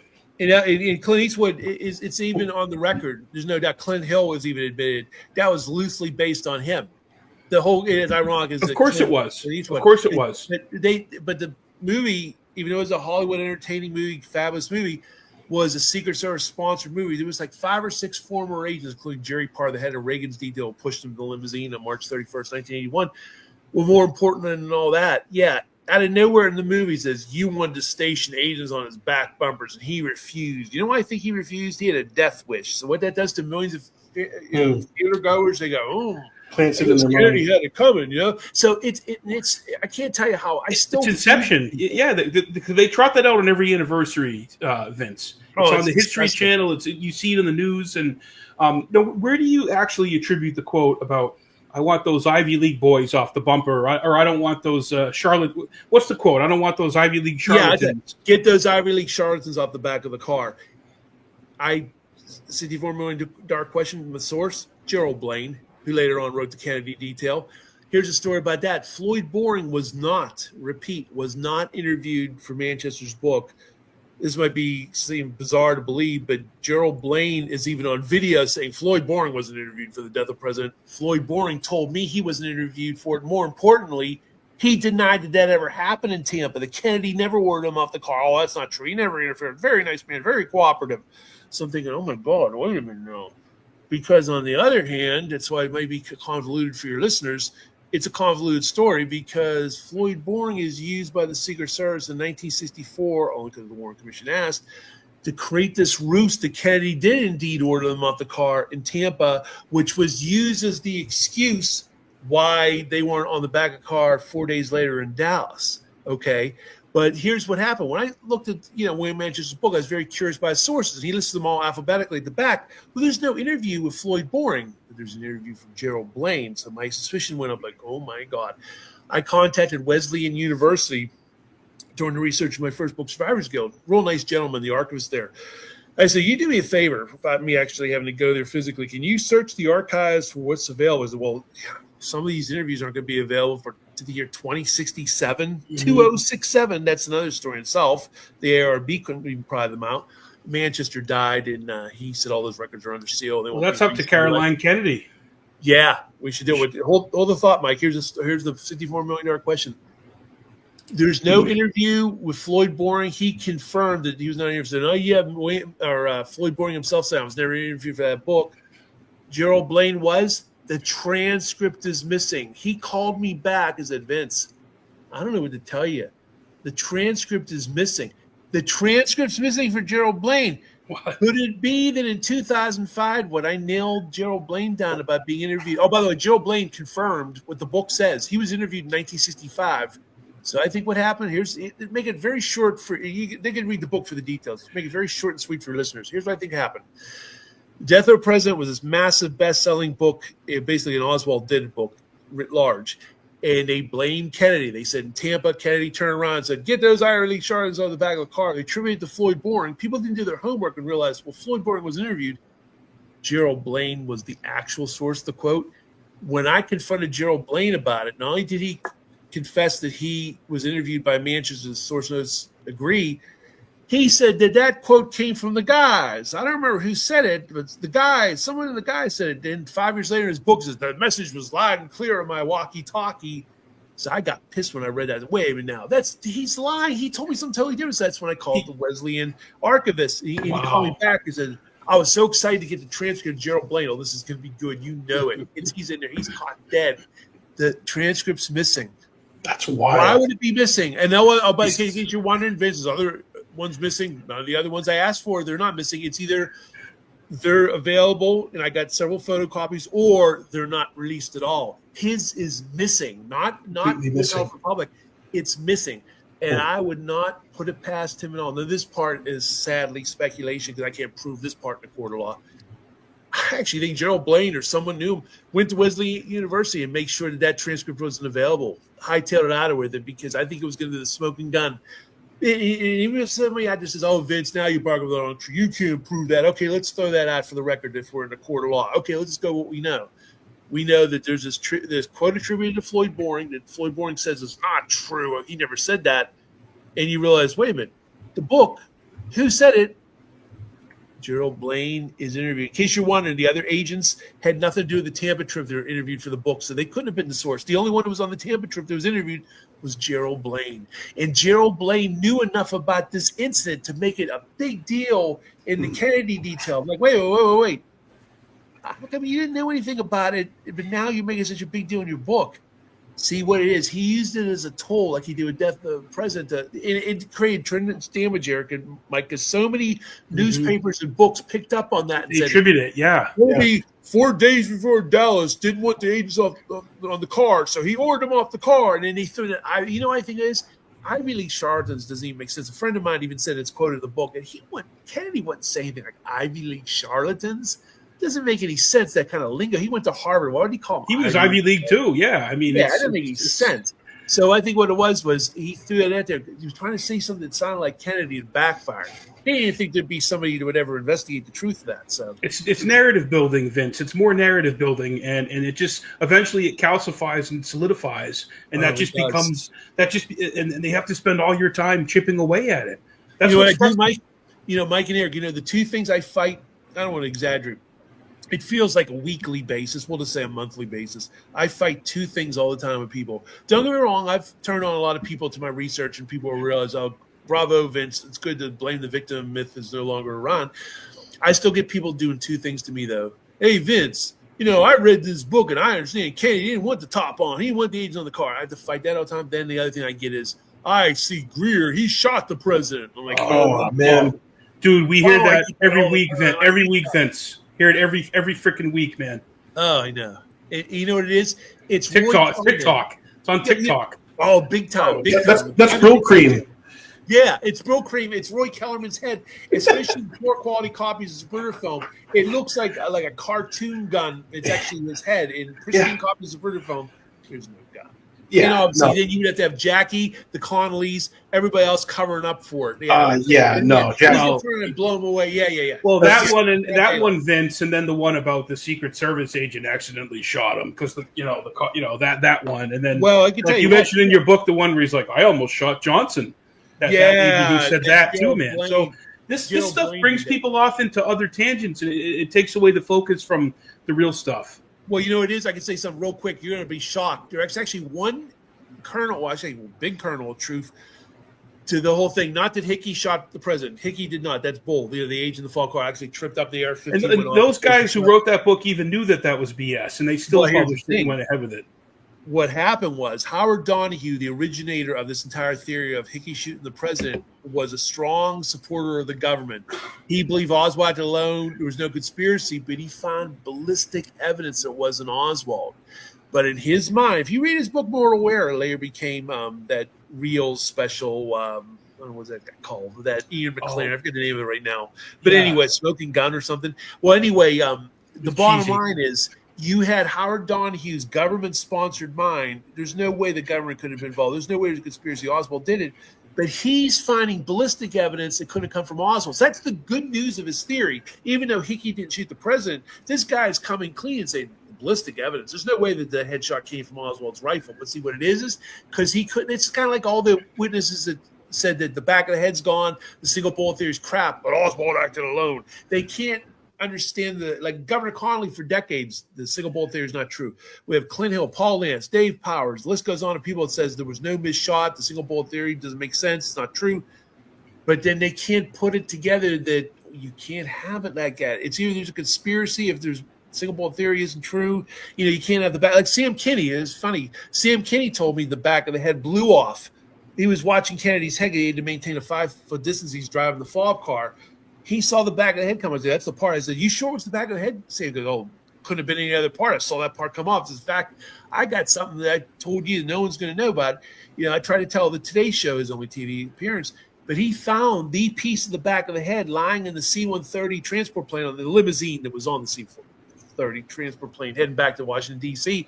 So I had that piece in my hand. It was like clean as a pot. It was just, there was no blood or nothing on it. It was like a big flower pot, clean as a pin. And he said he put a foam patch into Dr. Berkeley when they landed in Washington, D.C. Whatever Dr. Berkeley did with it, I don't know. But I tried to nail it down. It sure wasn't on the side of the head. It was no. It couldn't have been anywhere else but the back of the head. But he believed Oswald was the only shooter. See what I mean? Right. So he told you that fact, not understanding the significance of it in the larger context. Yeah, that the only way for that to have been blown out by that, it had to have been from in front of Kennedy. Exactly. Yeah. So some of these guys don't understand. Like with Paul Landis, he doesn't tell his readers a shot comes from the front and his best-selling Final Witness. That's a hell of an omission. It's not like a minor detail. That's a huge omission to not tell you. I mean, look at his. I don't want to call him a handler, but look at the guy who co-wrote the book with him. What's his background? Right, kind of similar to Lisa McClubbin in a lot of ways, I think. But another correspondence you had, Vince, and this is very relevant for this week, was with Dr. Don Curtis in 1998, who was a young 26-year-old attending, I don't want to say attending physician because it was more, his background was dentistry, but he was trained in the same stuff doctors are. And he was in trauma room 1, and he actually cut President Kennedy's pants in trauma room 1. So talk about your correspondence with him and what he said to you and what his testimony this week was. Yeah, I'll just mention, just briefly go through this. What happened was I did my first book. Now, keep on for your listeners. My book was a self-published affair for Survivors Guild for years, from basically 1993 until it was published above board in 2013 by Trying Day. Well, soon after that, well, not soon after, 1998, I began a quest to find all the surviving medical people from Parkland Hospital, Bethesda, Naval Hospital, and all points in between. Anything they had to say about the wounds, because I did 26 volumes at the time. And it's right before they hit the internet. We're on the internet for free, but I did 26 volumes. It's so frustrating. Like, you had to search for what the wounds. I wanted to see every time Dr. McClellan mentioned the wounds, Dr. Perry, et cetera, and all the obscure attending physicians, nurses. I wanted to know what the story was about the wounds. The overwhelming majority of them said the back of the head was gone, and this was an interesting. But more importantly, one of the ones I contacted was Dr. Don Curtis in 1998. He talks about how the back of the head is gone. It was like a tangential wound.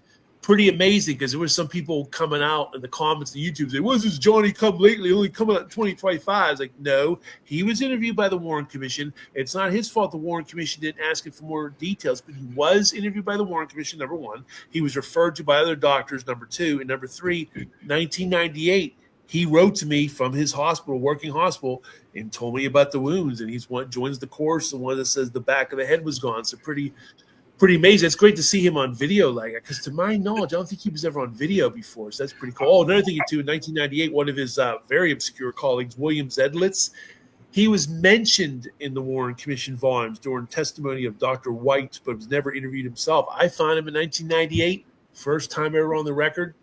Back of the head's gone. So it's another one. So they were just telling you what they saw. And in his testimony this last week on the Congresswoman Luna's panel, he's got to be 87, 88 years old now. Yeah, he looks good for his age too, buddy. He's still moving pretty well, and he still seems pretty lucid. And he just said he basically debunked that long-standing thing that Gerald Posner said. Well, the doctors in Parkland didn't look. They didn't turn Kennedy around. They didn't see the other wounds. They clearly saw a hole in the back of his head. Come on. Exactly. That is so disingenuous for debunkers and for Gerald Posner and for lone nut people who promote that to say that. You know that, but you had the House Select Committee lying, and even Donald Purdy of the House Select Committee admitted it was an egregious lie. When it came out in the 90s, they uncovered the House Select Committee documents. There was a statement in the House Select Committee report that really bummed a lot of people out for quite a few years. It said, in contrast to the Parkland doctor's statements, the people of Bethesda had diametrically opposite views. None of them supported the Parkland doctors. What turned out, oh my God, the FBI agents both said the back of the head was gone. You had Roy Kellerman, Bill Greer. You had other Bethesda people. You had Gerald Custer, Ed Reed. The list goes on.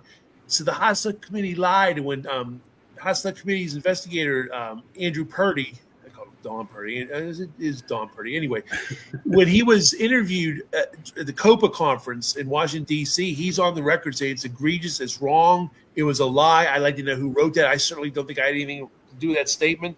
But for years, people read the House Select Committee report, just like Gerald Blaine's book and all the lies in his books, and say, "Oh, well, see, look, you Parkland doctors were mistaken. All these Bethesda people, but turn out the gaslighting. Them. It's sad. Yeah. It really is. So it is. I mean, Bethesda was. Lyndon Johnson had really great connections to Bethesda as a Navy guy, and he became president. As you point out, he something very significant happened on Air Force One there. He became the president, so he was in charge of everything. So before we let you go, a couple things we wanted to touch on, and we mentioned this earlier. Sure. Eric, I know, Eric, you had a question for Vince about who was guarding him when the Secret Service agents were out drinking into the wee hours. Well, yeah, the night before they were out drinking, and I think I heard you say this, Vince, or someone else, that JFK was left with a bunch of firefighters. Yeah. At his hotel. Is that real? Firemen. Yeah, Fort Worth firemen, because the other agents were either sleeping, they were off the detail, they weren't guarding the Hotel Texas hallways, and like a whole bunch of them, I want to say all told, like 20 plus agents, 9 of them agreed on the record they drank. I think it was a limited hangout because a couple newsmen, one famously said they were bombed, but one of them spoke to me and said, it's in my first book, Survivors, goes, I can definitely attest to the agents and their heavy drinking, partying that night. So I think 9 of them went on the records and they couldn't, their conscience was bombed. They couldn't lie, but at the same time, they probably couldn't admit instead of like 5 or 10 beers, it became 1 beer or just a scotch and soda. But drinking while on travel status is grounds for removal from the agency. And these agents were guarding the president. Like, give you an example, ironically, history repeated itself. In 2012, President Obama, Cartagena, Colombia, 9 agents drank and caroused. They were fired, demoted, just vilified. Well, 9 agents drank the night before. Kennedy's killed, including 4 on the follow-up car. Clint Hill, Jack Reddy, Paul Landis, and Glenn Bennett. None of the men were punished in any way whatsoever, and yet Kennedy's killed. One of them, Clint Hill, gets 2 promotions and a medal, and he's like, became a famous superstar of all his books and everything. And again, none of these guys were punished in any way whatsoever, and they lost the president. But again, this is back before Woodward and Bernstein, before the internet, before paparazzi as we know it today, before people question their government. Oh, these poor Secret Service agents. Oh, Betty, it's a shame, isn't it? They lie, but people aren't thinking the way they are now. Now they'd be like, heads are going to roll. Son of a gun, you're going to prison for your negligence. We're going to take away your pension. Your family's going to be villaged. You're going to be like the Scarlet Letter. But back then, it was like they actually gave a medal to Clint Hill. It's like they didn't give a medal in World War II for almost saving your buddy. Give you an example. Art Godfrey, tremendously decorated World War II veteran, one of the good guys in the Secret Service. He was on the Texas trip, one of the shift leaders, one of the many agents who told me President Kennedy never ordered him off the car and whatnot. He saved a couple of his men during World War II. He got the Bronze Star, the Silver Star, a whole bunch of medals for it. Didn't brag about it. That's the way he was. But he didn't get a medal for, one of the men under your charge died, but you tried to do something. Clint Hill got a medal for trying to do something. If you want to really be really honest, you look at the Zapruder film and much more film than the other films of those, Clint Hill got to the car when it was all over and done with. And Jackie actually gets in and out of the car of her own volition. They actually never touch. She gets in and out of the car of her own volition. He covers her after it's all over, and especially if people out there believe Oswald alone, it was really over. So Clint Hill literally got a medal for attempting. Meantime, he was one of the agents that drank the night before. It's just ridiculous. It's a lot of people don't know that. So they literally left their posts and they left Kennedy without anybody armed. They left him with a bunch of unarmed firemen. Yep, unarmed firemen in Dallas the night before Dealey Plaza. Yep, to go to Fort Worth. And they had to report for duty at 8 a.m. Paul Landis even admitted he didn't get back to his room until 5:30 a.m. And he admitted in his book he didn't even get any sleep. I said that's probably the reason why they were wearing sunglasses. They were hungover. In fact, Paul Landis makes a bizarre probably still drunk. Well, Paul Landis makes a bizarre statement in his Secret Service report. He says when they were in Love Field, he turned to Sam King and says, "Which car's the follow-up car?" I'm starting to think, was he serious or was that literally like, which car is the Secret Service follow-up car, man? Like, it makes me think, was he drunk? Were these guys drunk? But the bottom line is it's grounds for removal. When Chief James Raleigh testified at the Warren Commission, Earl Warren, his greatest moment, he gave it to Chief Raleigh. Don't you think the president would have been better off if these men would have been well-rested and not drinking and beating at clubs? Like, Gerald Blaine in Kennedy book says, we were so understaffed. We never got enough sleep. Yet you didn't. You had an opportunity to sleep the night before the assassination, you bastard, and yet all these guys are drinking. Oh, Gerald Blaine's one of the 20 agents that went out drinking. He claimed he didn't drink, though. He was one of the agents that claimed, I visited these places, but I did not drink alcoholic beverage. We have their word to whether that part's true or not. But 9 admitted it, including 4. And the thing is sad is Clint Hill and Jack Reddy were the closest to Kennedy. They were feet away. So imagine if they would do their job. Imagine if they weren't ordered away from the car, one of the handhold holding the rails. And none of the Johnson detail were out drinking. Is that true? None of them. They were all bedded down for the night. Sharp. Yep. Do you believe the word about Johnson ducking before the first shot? What do you think of that whole thing? I think that's all bull. That's all legend. Yeah, because here's the story. Not only did you have Senator Yarborough and Dave Powers saying it didn't happen, Rufus Youngblood, the agent who supposedly vaulted over the backseat onto Johnson, basically with tongue-in-cheek, kind of like smirk on his face is on video a couple of times. I don't think it happened as fast as Lyndon Johnson thinks it did. I think it's his way of kind of castedly admitting I don't think it happened. But it creates just like with Lyndon Johnson making up the story, but how he stole that election, and back in was it 1948 or whatever. 48 when he was going to Congress. Right. Well, I think it created a sexy story, like a Shakespearean tale. So, my agent, I'm going to do whatever is the best for this boy. He became especially in charge of the White House detail later, and an assistant director in that. And it was a good old Southern boy, Rufus Youngblood. But I don't think if he did, it was way late. I don't think he did jump over. Senator Yarbrough even talks about smelling gunpowder at ground level, though, which is very interesting. Several of them did. In fact, Rufus Youngblood, in a letter to me, even admitted that, he smelled gunpowder, too. How could the smell of gunpowder get down there so close? If Oswald had to load, he's up way up there. Downwind. Gunpowder get down there that quick that they're smelling at street level. Yeah. So. And finally, Vince, you have talked to so many. How many Secret Service agents have you talked to? You must know the exact number. I think or close to it. It's just under 80. If you include family members, it's over 80. So 80, and you've talked to a good portion of the Kennedy detail who were actually there that day, and some who weren't in Dallas. Right. How many of them told you that they actually believed there was a conspiracy and there was a plot, and what we're told is bullshit? Gerald O'Rourke, who was on the Texas trip, he adamantly believes in conspiracy. Sam Kinney, although he thought Oswald was the only shooter, was adamant there was a conspiracy that the back of the head was gone. Maurice Martineau was a former White House detail agent, obviously worked protecting Kennedy from 61 to 63 when he came to Chicago, believes a conspiracy. Abraham Bolden was adamant that's Ford, believes there's a conspiracy. Marty Underwood was the Democratic National Committee advance man who worked hand in glove with the Secret Service, was on the Texas trip. He believed it was a conspiracy. Then you get into those ones where, like, Lem Johns believed the shot came from the front. Paul Landis did. Forrest Sorrells believed the shot came from the front. So you have that kind of nexus too. And then some of the agents talk about the wounds and don't realize what that means. So, but yeah, that's at least 4 that actually told me they believed there was a conspiracy. Yeah. Oh, and a couple of them, Frank Yeager and Walt Coughlin, had conservative viewpoints. They think there was a conspiracy. The mafia did it, and that's what was behind Oswald. But it's still a conspiracy.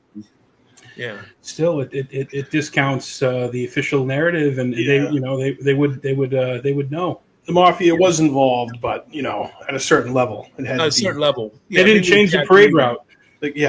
Yeah, and all that, and changing all the security for Kennedy and whatnot. Yeah. And the autopsy, they weren't at Bethesda. The mob was not at Bethesda. That was brass. There was military brass at Bethesda. If you want very quickly, if you still got time, I could we got time, Vince. We got time. I could just tell you a list of things that happened that shouldn't have happened, vice versa, as you compare Tampa 4 days before to Dallas. Thing I'll say, Tampa, agents rode in the back of the car. They didn't in Dallas. The military aide rode in the front seat between the driver and the agent in charge. He was asked for the first time not to ride there in Dallas, said it was unusual, okay? Normally, many motorcycles beside the cars, they were in Tampa. He gets to Dallas. There's 4 behind the rear wheels, making it meaningless. 28-mile motorcade in Tampa 4 days before. All multi-story building rooftops were guarded with men heavily guarded, armed to the teeth. In fact, Russell Groover, the head of the motorcycle team, told me, every multi-story building had men armed to the teeth, and they had military police on the ground for ranch-style ranch-style dwellings, not dressing, dwellings. So an eye-level dwellings, they'd be able to see, that. Yeah, that. Then you had the sheriff's department working with the local police, lined streets facing the crowd. You had them in the crowds themselves. You had the fast speed in Tampa as well. You had 6 pages of threats they found in Kennedy's life. They found a big goose egg in Dallas. Roy Kellerman even testified to the Warren Commission that was unusual. I spoke to Abraham Bolden. He also said that was unusual. And then you had a flatbed truck that normally rode in front of the limousine taking professional still and motion pictures. In fact, the press truck. Right. You wouldn't need Abraham Zapruder and all that. Well, they weren't there. And Dallas Morning News photographer Tom Dillard said normally press photographers' flatbed truck rode in front of the limousine, which is absolutely true. I find this is very true. Many of the trips had it. And it was canceled. They were rode in Chevrolet convertibles. They couldn't even see the assassination occurred. It totally pulled them out of the picture. Right. Then you had the sheriff's department by Roger Craig famously said they were told to not participate in any way in the security of this motorcade. Yet it was normal for the sheriff's department to work hand in glove with the Secret Service. Yeah, and local. Also, it was normal to have a police and or detective's car in the motorcade, as they just had in Florida, in New York, and Chicago. Yet Will Fritz and Dallas Police Chief Jesse Curry wanted a police car there behind the Secret Service follow car. The Secret Service nixed the idea. They didn't want Will Fritz's men there. They didn't want the Dallas police car there. So there you go. That's why Secret Service protection was terrible. Bottom line there, Vince, you only need one or two really well-placed people for all those things to not happen in Dallas, right? And who are a couple of names in your mind that would be the prime suspects to ensure none of that was in place? I'm glad we got a little more time because I can tell you, I got three suspects. Plenty of time. We got a little more time? Okay, good. Yeah. Just let me know. If we can even go We're cooking. You're cooking, Vince. Are you kidding me? We got up to 9 o'clock, so we're good. We're good. Hey, okay. Number one, there's three of them suspects. One of them is Floyd Boring, the number 2 agent. He was the planner of the Texas trip. Turns out Jim Bishop's book, The Day Kennedy Was Shot, even talks about how the planning of the Texas trip was in the capable hands of Floyd Boring. Floyd Boring admitted to the Truman Library only in the late 80s. The JFK Library, it only came out in the late 1990s, that he was on the planning of all President Kennedy's trips. So even though he wasn't physically there in Dallas, he was there in Florida, but he was planning a Texas trip. And what makes him really suspicious to me is he's on the record, official record, I should say, of telling the agents not to ride in the back of the car for the Texas trip. Yet he's telling me there's no truth to that. It's very, very bizarre because the film and photo record and all the other testimony supports him. Yet there's the Secret Service reports and the testimony of Clint Hill to the Warren Commission's Arnold Inspector that lays the blame at Floyd Boring. Arnold Inspector even said Floyd. So Floyd Boring was the one who told you and the other agents not to ride in the car, back of the car. He says, yes, I believe that's true, sir. He did. So Floyd Boring also involved in the limiting of motorcycles, but rooftop security, anything that happened in Dallas, good, bad, or indifferent, or all the other trips. It had to go through Boring. Had to go through Boring. And Gerald Bain, the head of the White House detail, took his first full vacation during that Florida, the Texas trip era. I learned that years before it was in Gerald Bain and Clint Hill's books. It's good to get the confirmation in their books. It was the first time we ever took a vacation all those years in the Secret Service. Yeah, wow. Sam Kinney even told me that was his first full vacation. He was in the Secret Service from 1939 to 1965. And he accrued all this annual leave, and other than a day here and there, maybe for Christmas, something like that, if that, he never took like a week off. Nothing. And he took that time off, and Floyd Boring was left in charge in a third stringer. I always make the analogy. It's a guy going to the Super Bowl. You have Tom Brady in the Super Bowl. Hey, Tom, I'm going to sit you down. We're going to have Jimmy Garoppolo, one of the third stringers. Roy Kellerman's third stringer. You're going to take it. Now, here's the second suspect, Emory Roberts. Wild. Isn't it crazy? Emory Roberts, since it's not a gaggle of men, we're talking 3 people. Second one's Emory Roberts was the shift leader. He was the commander of the other agents of the follow-up car. Not only did he order 2 agents away from the car at Love Field at the beginning of the motorcade, Don Lawton and Henry Ribka, who are jogging with the limousine. He does that. Well, when they get to Elm Street, assassination begins. He orders the men not to move. And how this came about was by a total accident. I found this out. And Harry Livingstone's book, High Treason, I'm conflating things. Must be getting late or something. But Harry Livingstone's book, High Treason, it's mentioned that Emory Roberts ordered the men not to move. Tantalizing, but there's no source on how did Harry say it. So when I interviewed Sam Kinney, who sat a foot away from Emory Roberts in the follow-up car, Emory Roberts, by the way, died in 1973. Pretty young. He was only in his 50s, kind of weird. But so I said, is this true? Fully expecting Sam Kinney. He said, no, that's not true. I don't know why he's thinking that. He's probably thinking blah, blah, blah. He goes, exactly right. Like, huh? He goes, exactly right. And I'm involved in that too because I had to slow the car down. I said, well, why did he order the men not to move? He said, well, Clint Hill left the car that time and he was afraid the other agents might get run over and stuff. And I'm like, I ran this by other agents and said, you don't do that. You don't care about your safety and safety of the other agents. You're there to protect the president. That's like cover and evacuate. Like when the agents guarded Reagan, they didn't care. One agent went like this. And Harvey took a bullet in his stomach. Could have been fatal. He didn't care. He had to do his duty. And he made himself big. Yeah, we're ordered. So now we're 2 orders away from Love Field. Emory Roberts orders the agents not to move when the shooting began. He gets to Parkland Hospital.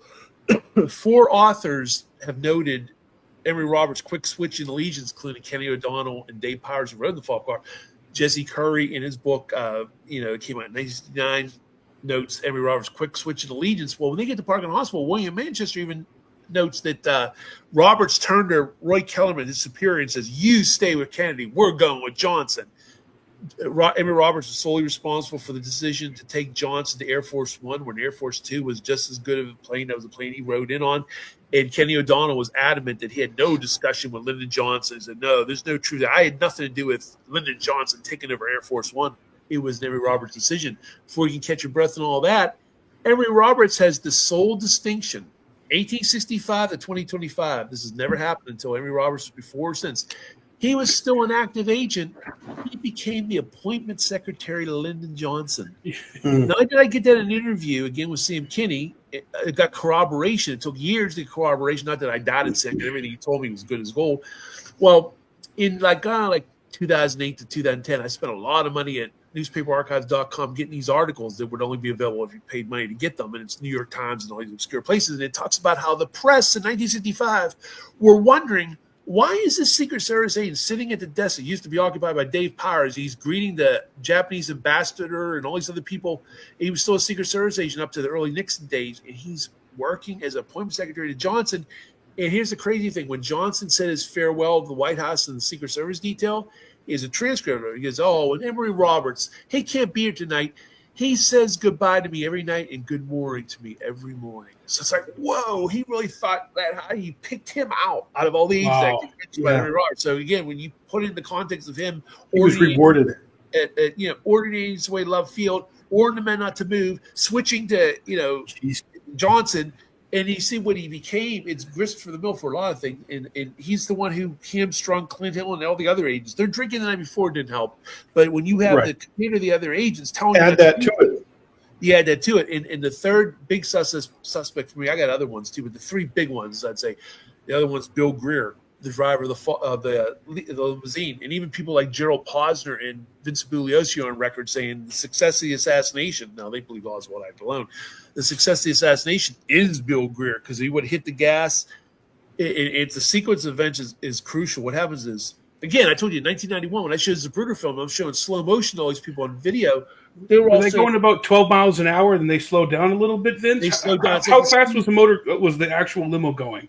It was going close to 20 to 30 miles an hour when they were on Main Street and before. When it gets to Dealey Plaza, because of the turns, it slows down to 11 miles an hour, maybe even lower down to 8 miles an hour when the assassination is occurring. It's like a sitting duck.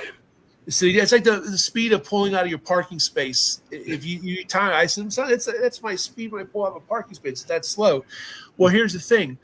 Bill Greer, first shot or shots ring out. He's properly trained. He had the proper training. So none of this stuff he wasn't trained. He drove Presidents Truman, Eisenhower, and Kennedy many times before November 22nd. That's the bottom line. He was also a private chauffeur for some other people. But first shot or shots ring out. He looks back. He's staring right at Kennedy. He denied ever seeing Kennedy. Roy Kellerman sitting next to him and says, "Get out of line. We've been hit." He grabs a radio microphone. In that instance, Bill Greer turns around a second time, staring at Kennedy, and only when the fatal headshot makes his mark does he turn around and hit the gas. Roy Kellerman, it's buried in a footnote in Death of a President, Roy Kellerman was interviewed by William Manchester, and he says in there, Greer then looked in the back of the car. Maybe he didn't believe me. So you get all that. And when by the time Bill Greer talks to the FBI agents, he's now denying seeing Kennedy. He's now denying that he looked back once, let alone twice. He only caught a glimpse of Governor Connolly quickly. And he's telling the Warren Commission, "I hit the gas. There was probably the second shot." Like, no, you didn't. You hit the gas after the fatal shot was gone.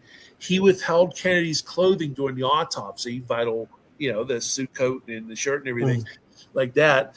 Okay. And the thing that's really amazing to me is he died in 1985. Okay. I spoke to his son, Richard, in 1991. Having a nice conversation, some controversial things, but pretty much straightforward stuff. And I said, "What did your father think of President Kennedy?" When dead. I'm like, I know he heard me. I went on to other things. It was very awkward. He said, "Tell me or what?" So I go on to other things. I go back to, "Sir, if you don't mind, what did your father think of President Kennedy?" He goes, "Well, we're Methodists and JFK was Catholic." I'm like, okay. It took me years to realize the true significance of that, because in 2013 from Ireland, the Irish Times newspaper contacted me because they just got a hold of my book somehow, some way. And they said, one of our honored sons from Ireland, William Greer, he came to America at the age of 18. Says, do you realize that he was a member of the Order of the Orange? Him and his father and his grandfather. Like, what? Yeah, the Order of the Orange. They're highly anti-Catholic and they're pro-Methodist and pro-Protestant. Like, wait.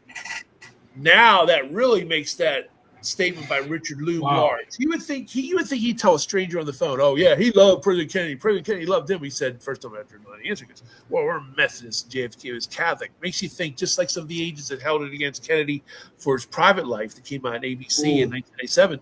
And one of them was Tim McIntyre, wrote the follow-up car. Did Bill Greer have some animosity toward Kennedy? He admitted to being a chauffeur in Boston, and he was on the estate of Henry Cabot Lodge, Kennedy's two-time political opponent and the bastard of Saigon later on. So you have all that. He had to know about the rumors of bootlegging and all that stuff with Joe Kennedy Sr. and all that. Well, what's really crazy is, talk about another major discovery of mine. I say all this, but it was just me in the wilderness. It was like a fluke. I mentioned you guys before the book by George McNally, former Secret Service agent, head of the White House Communication Agency, called A Million Miles of Presidents. Well, in that book, out of nowhere, in the sequence of the Kennedy years, it's getting close to the assassination. He goes, one of Kennedy's drivers, Thomas Shipman, died suddenly. And I was like, whoa, that's fascinating. A Secret Service agent died suddenly. What's this all about? It took years to ferret it out. What it boils down to is everybody talks about these mystery deaths after the assassination. This is the first and only mystery death before the assassination. It was a month before the assassination, October 16th. Thomas Shipman was one of Kennedy's drivers. He dies of an alleged heart attack after passing an annual physical at Camp David. The only person that ever died at Camp David, the only Kennedy agent to die during that time. There's an honor roll. Of 1,000 men and women who come in the Secret Service, 38 have died in the line of duty. Thomas Shipman's one of them. Thomas Shipman was buried 2 days later. No toxicology tests were done. I contacted his family. What I mentioned earlier, don't ever ask a question you know the answer to. These people could have blew me out of the water. Said, Vince, get a life. He had a heart ailment. I wasn't prepared for that. If they would have said that, I'd be like, scratch one thing down the drain. Because they had a heart ailment, get a life. How dare you? You know what they all said to me? They questioned me for years. They couldn't believe he just passed the annual physical, how he died suddenly. They questioned his death. Before I could catch my breath on this, turns out, and I got the family tree through Ancestry.com. Somebody said it's true. So this was not added on for like effect because these people didn't want one dime. They're still in obscurity in Colorado. They didn't want any money or nothing.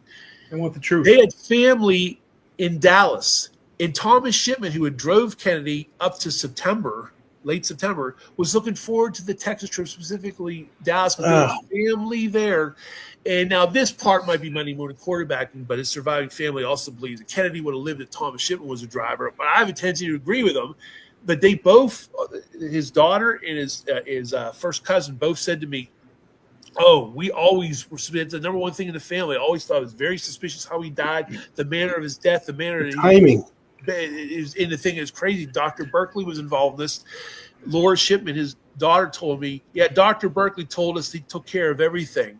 I'm like, whoa, that could be taken a lot of different interpretation. But the bottom line is it took him out of the pool. There was 4 drivers, the president. Bill Greer, Thomas Shipman, Morgan Guys was head of they call it the White House Garage Detail with Sam Kinney. Admittedly, Sam Kinney mostly drove the follow-up car, but he sometimes did drive Kennedy. So the lottery was really between Thomas Shipman and Bill Greer. I have a decent amount of photos and films of Thomas Shipman driving Kennedy as well. So it's not just Greer all the time that people think. Well, with Shipman out of the way and Morgan Geist getting older and basically retiring to being the head of the garage detail and staying behind on trips, with Kinney driving the follow-up car, that leaves Greer as the driver. Greer. And again, when you think about this guy, there's no country doctor adage, I say, if they can't see you were stabbed or shot, heart attack. And he's buried 2 days later. Toxicology tests, these celebrities die. It takes weeks or months. They take, that celebrity, Thomas Jones, who died 6 months ago, it turns out it was barbiturate intoxication. The toxicology test came through. He's buried 48 hours later. Give me a freaking break. Somebody didn't want to. And the thing that's really crazy about this is that this name was totally unknown to Mr. Secret Service expert in 1999. It took years to ferret out information about him. None of the major newspapers mentioned his death. What's really bizarre to me, and I can't wrap my head around even to this day, JFK, Jackie, Pierre Salinger, nobody mentioned a thing about his death. Yet 10 years later, when another Secret Service agent, Cliff Dietrich, one of Richard Nixon's agents who died in a helicopter crash, President Nixon had a conference speaking about him. Tricia Nixon and the one daughter went to the funeral. There was a big play about his death. And yet 10 years before, Kennedy was very kind-hearted. Pierre Salinger was very kind-hearted. When Patrick died, Pierre was almost in tears. Patrick Kennedy, the baby, died in 63. Yeah, they're thoughtful people. Yeah, and they don't mention a thing about Thomas Shipman. What makes it really even more bizarre, on that date of Shipman's death, there's a famous photo of Kennedy by the Oval Office and John Johns peering out of the little trap door underneath. And on that day, Jackie is with Clint Hill getting ready to go to Greece and eventually Aristotle and Onassis. So it was a big play media day. And they didn't mention about Thomas Shipman, one of his drivers died. It wasn't some guy in Spokane, Washington. It was a member of the White House detail, for God's sake. Yeah, and Shipman had been with Kennedy since he was inaugurated, right? So he was on the inauguration detail, literally. Okay, he was always one of his drivers for all of Kennedy's presidency up until the middle of October. And again, he dies a month before Dallas. The only guy to die at Camp David, the only agent to die from the Kennedy era before the assassination. Yeah, guys died years later. I'm talking like you said, he was healthy, he had a clean bill of health. How old was he, Vince, when he died? He was 51. Okay. And that's pretty damn. I mean, those guys are in shape. And here's the thing about, like, somebody told me, like, about Secret Service drivers. Oh, Dan Emmett. Dan Emmett drove George W. Bush, George Sr., and Bill Clinton. He drove all those agents. He said, you know what, all those presidents. He says, you have to be extra fit to drive a president, because if something happens to you, there goes the president. There goes the dignitaries. There goes people in the crowd that you everyone in the car. Yeah, you have to be extra fit and fiddle. You can have a little paunch if you're in a field office. You can have a little paunch if you hardly do any motorcade detail. If you're driving the president, I know no one's infallible. Some things pass through. I understand that. But what are the odds the month before the assassination, guy was looking forward to driving Kennedy, and it creates an opportunity for Bill Greer, and Bill Greer did such a horrible job on Elm Street. Wasn't he kind of older, though? Wasn't Greer kind of cryptic at that point even? Yeah, he was 54, but he had served more time in the Secret Service.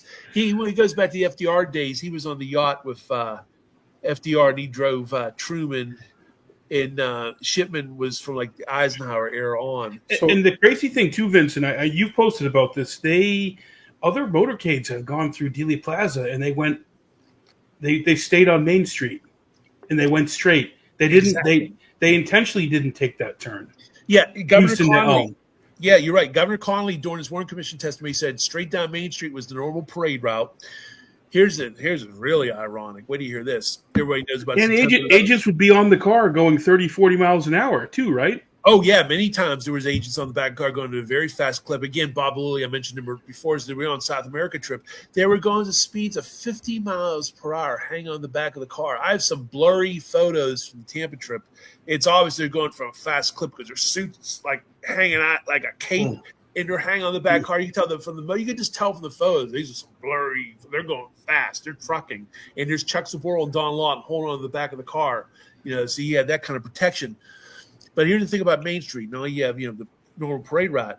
It's September 11th, 1960. Everybody talk about September 11th, 2001. September 11th, 1960. Then Senator John F. Kennedy and then Senator Lyndon Johnson, they were campaigning for president, went straight down Main Street the other way. FDR, 1936, Forrest Sorrells was part of the security. They went straight down Main Street the other way.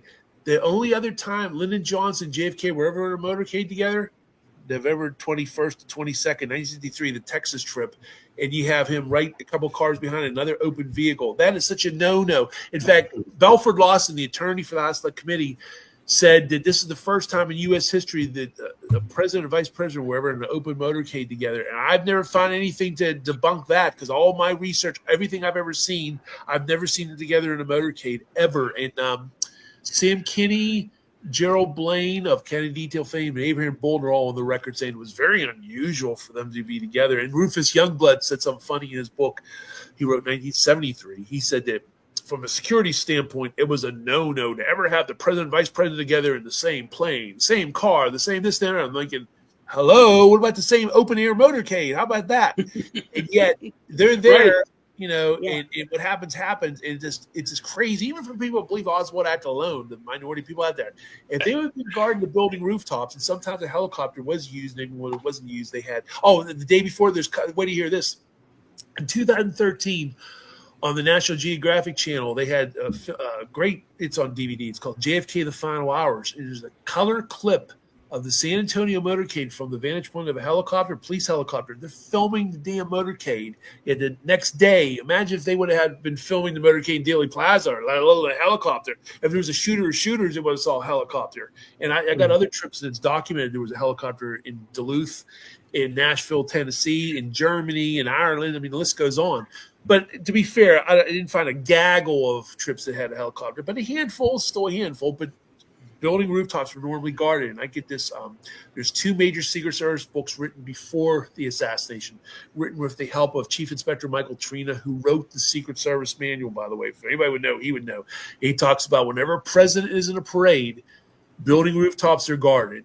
Now, it could have been a little hyperbole. Maybe he meant multi-story buildings. No, literally every single building, because what Russell Groover told me was it was only multi-story building rooftops and ranch dwellings, ranch-style one-story buildings. Those were covered because it was not at eye level with military or police or agents. So on that, but anything that's like higher, then they'll have those building rooftops guarded and whatnot. So because I know, like at Pittsburgh, in fact, at Pittsburgh Press, my hometown, Pittsburgh, PA, when Kennedy came to Pittsburgh around October 62, he said, what happened in Dallas never would have happened here. We had all our sharpshooters on the roof. This is 1962.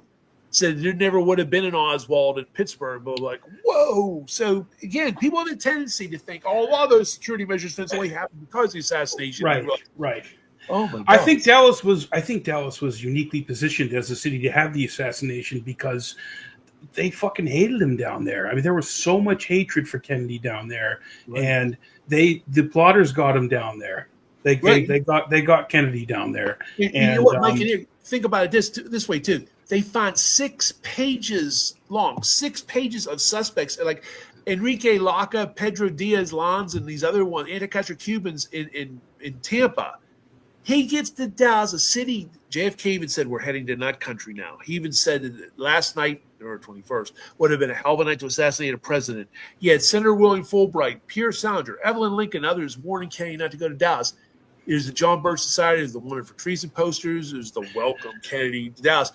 And yet they find not one threat. No one's there. It would be like a President Obama going to Mississippi. Oh, nobody here wants to kill you, sir. There's no threat for you. You're safe. You can't say that Dallas doesn't love you. Yeah, really. And yet, Nellie Connolly, right? Yeah, exactly. And Roy Kellerman, to his eternal credit again, that's why I have a tendency to not think of him as harshly, because he always said there's got to be more than 3 shots, gentlemen.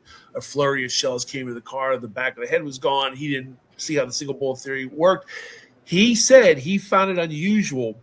They found no threats to Kennedy in Dallas. But what it is they found no threats. Could that have been the cover story for less security? Oh, we didn't find any threats, so he didn't get any extra protection. But then the thing, that's why nothing's black and white. When Roy Kellerman was it wasn't under oath. When he was speaking to Seibert and O'Neill the night of the autopsy, they infamously got a quote from him saying the advanced security measures in Dallas were the most stringent and thorough ever invoked for a president. If anything, it was the exact opposite. Roy Kellerman. Look what happened to Adlai Stevenson when he went. He got spit on, and he had crowds descending upon him. Yeah, so he got hit with a placard over his head. Yeah, all that. So, Senator Fulbright famously said, "Sir, Mr. President, being President Kennedy, I wouldn't go to Dallas. Don't you go?" And then Marty Underwood, a Democratic National Committee man, went up to Kennedy. I interviewed Marty Underwood in 1992. And he said that Kennedy said, Marty, you worry about me too much. And Senator Henry Gonzalez, San Antonio, the day before in San Antonio, said that the Secret Service told me they took care of everything, Henry, JFK talking to Gonzalez. There's nothing to worry about. And there's a famous article by Jim Lehrer saying, Secret Service, sure, always secure. So you had all that as the backdrop. Oh, and then the other thing, really bizarre, truly bizarre. The morning at the breakfast in Fort Worth, as they're waiting for JFK and Jackie to come out, the narrator out of nowhere starts talking about the assassination of President McKinley, on, and how everyone was shocked. And believe it or not, there was actually Secret Service there. And, who would have knew that this normal day would turn out to be anything but ordinary? And bizarre. What is the hell is this kind of small talk, morbid small talk is this? Then he breaks, here's Jacqueline Kennedy and the president. Like, wait. So people say, they go, what is that about? But that's the backdrop to everything, It's just bizarre. So that's why everybody has a hard time believing Oswald acted alone in the context of the prior threats, prior plots, in the lack of security. Kennedy, I could accept Kennedy's death more if it would have happened in Tampa, because security was so good. Well, then you know what? It was his day. It was meant to be. Because my God, look at the agents in the back car. They had security rooftops. They had motorcycles going at fast rate of speed.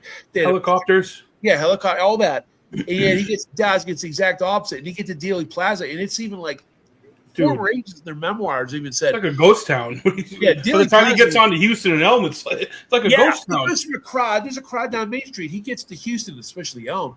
There's just a smattering of people. And then other than one professional photographer, still photographer, Ike Alkins, there's no professional people. When he gets to San Diego and these other towns, and also foreign trips, there's usually a live television feed right in front filming, or actually videotaping, black and white video. He gets in, there's no flatbed truck, so if it wasn't for Abraham Zapruder grabbing his camera that morning when the secretary said, go get your camera, Mr. Z, there would be no Zapruder film. It'd be a fluke. And so that's what I mean. You had this, it happens right there. It doesn't happen on Main Street anywhere else. It happens right there. Come on, So. Well, whoever did shoot from the depository, and I don't believe it was Oswald. They didn't shoot when he was on Houston because everybody would be looking up at them. That's one thing I do have to agree with what people like Posner say. Like, when everyone's like, well, why didn't they just shoot him when he was coming down Houston before he got on the Elm? Well, he would have everybody looking up, and you'd be able to spot who it was. Everybody was looking at it because everyone was heading right towards that window. The window's getting bigger and bigger, and the building's getting bigger. They're right there. I do agree with that part. Yeah, I can see that. Yeah. So that's what I think. Well, anyways, we're at 9:00, and Vince, you've been so generous with your time, and no problem. My pleasure, man. I love rap with you, man. You're one of our favorite guests, and you got to come back on sooner than 2 years. I know, really. This was your 6th book? This one's number 7. It's coming out officially May 29th, so 6 days, although it's available for pre-order. So, yeah. We have it here too, folks. It's Mr. Vince Palamara, and we included a link to your YouTube page. Yep, there are all those books right there. The link to the YouTube page is in the description too. So everyone, give him a follow, a subscribe. The work you do is it's essential, Vince. It's opened my eyes to so many things that I wouldn't have ever thought about with the Secret Service, with the plot, the security, the nuts and bolts, and everything. So I appreciate it, guys. Thanks a lot. Yeah, really appreciate all you do. All right. Sounds good. Appreciate it. Yeah. All right. Well, folks, thanks for listening to another episode of Jackman Radio, and please subscribe to our channel, like us all on social media, and if you support what we do, consider becoming a patron at patreon.com/Jackman Radio. And we, again, thank you for tuning in, and we will be back again soon with more podcasts. Have a great night.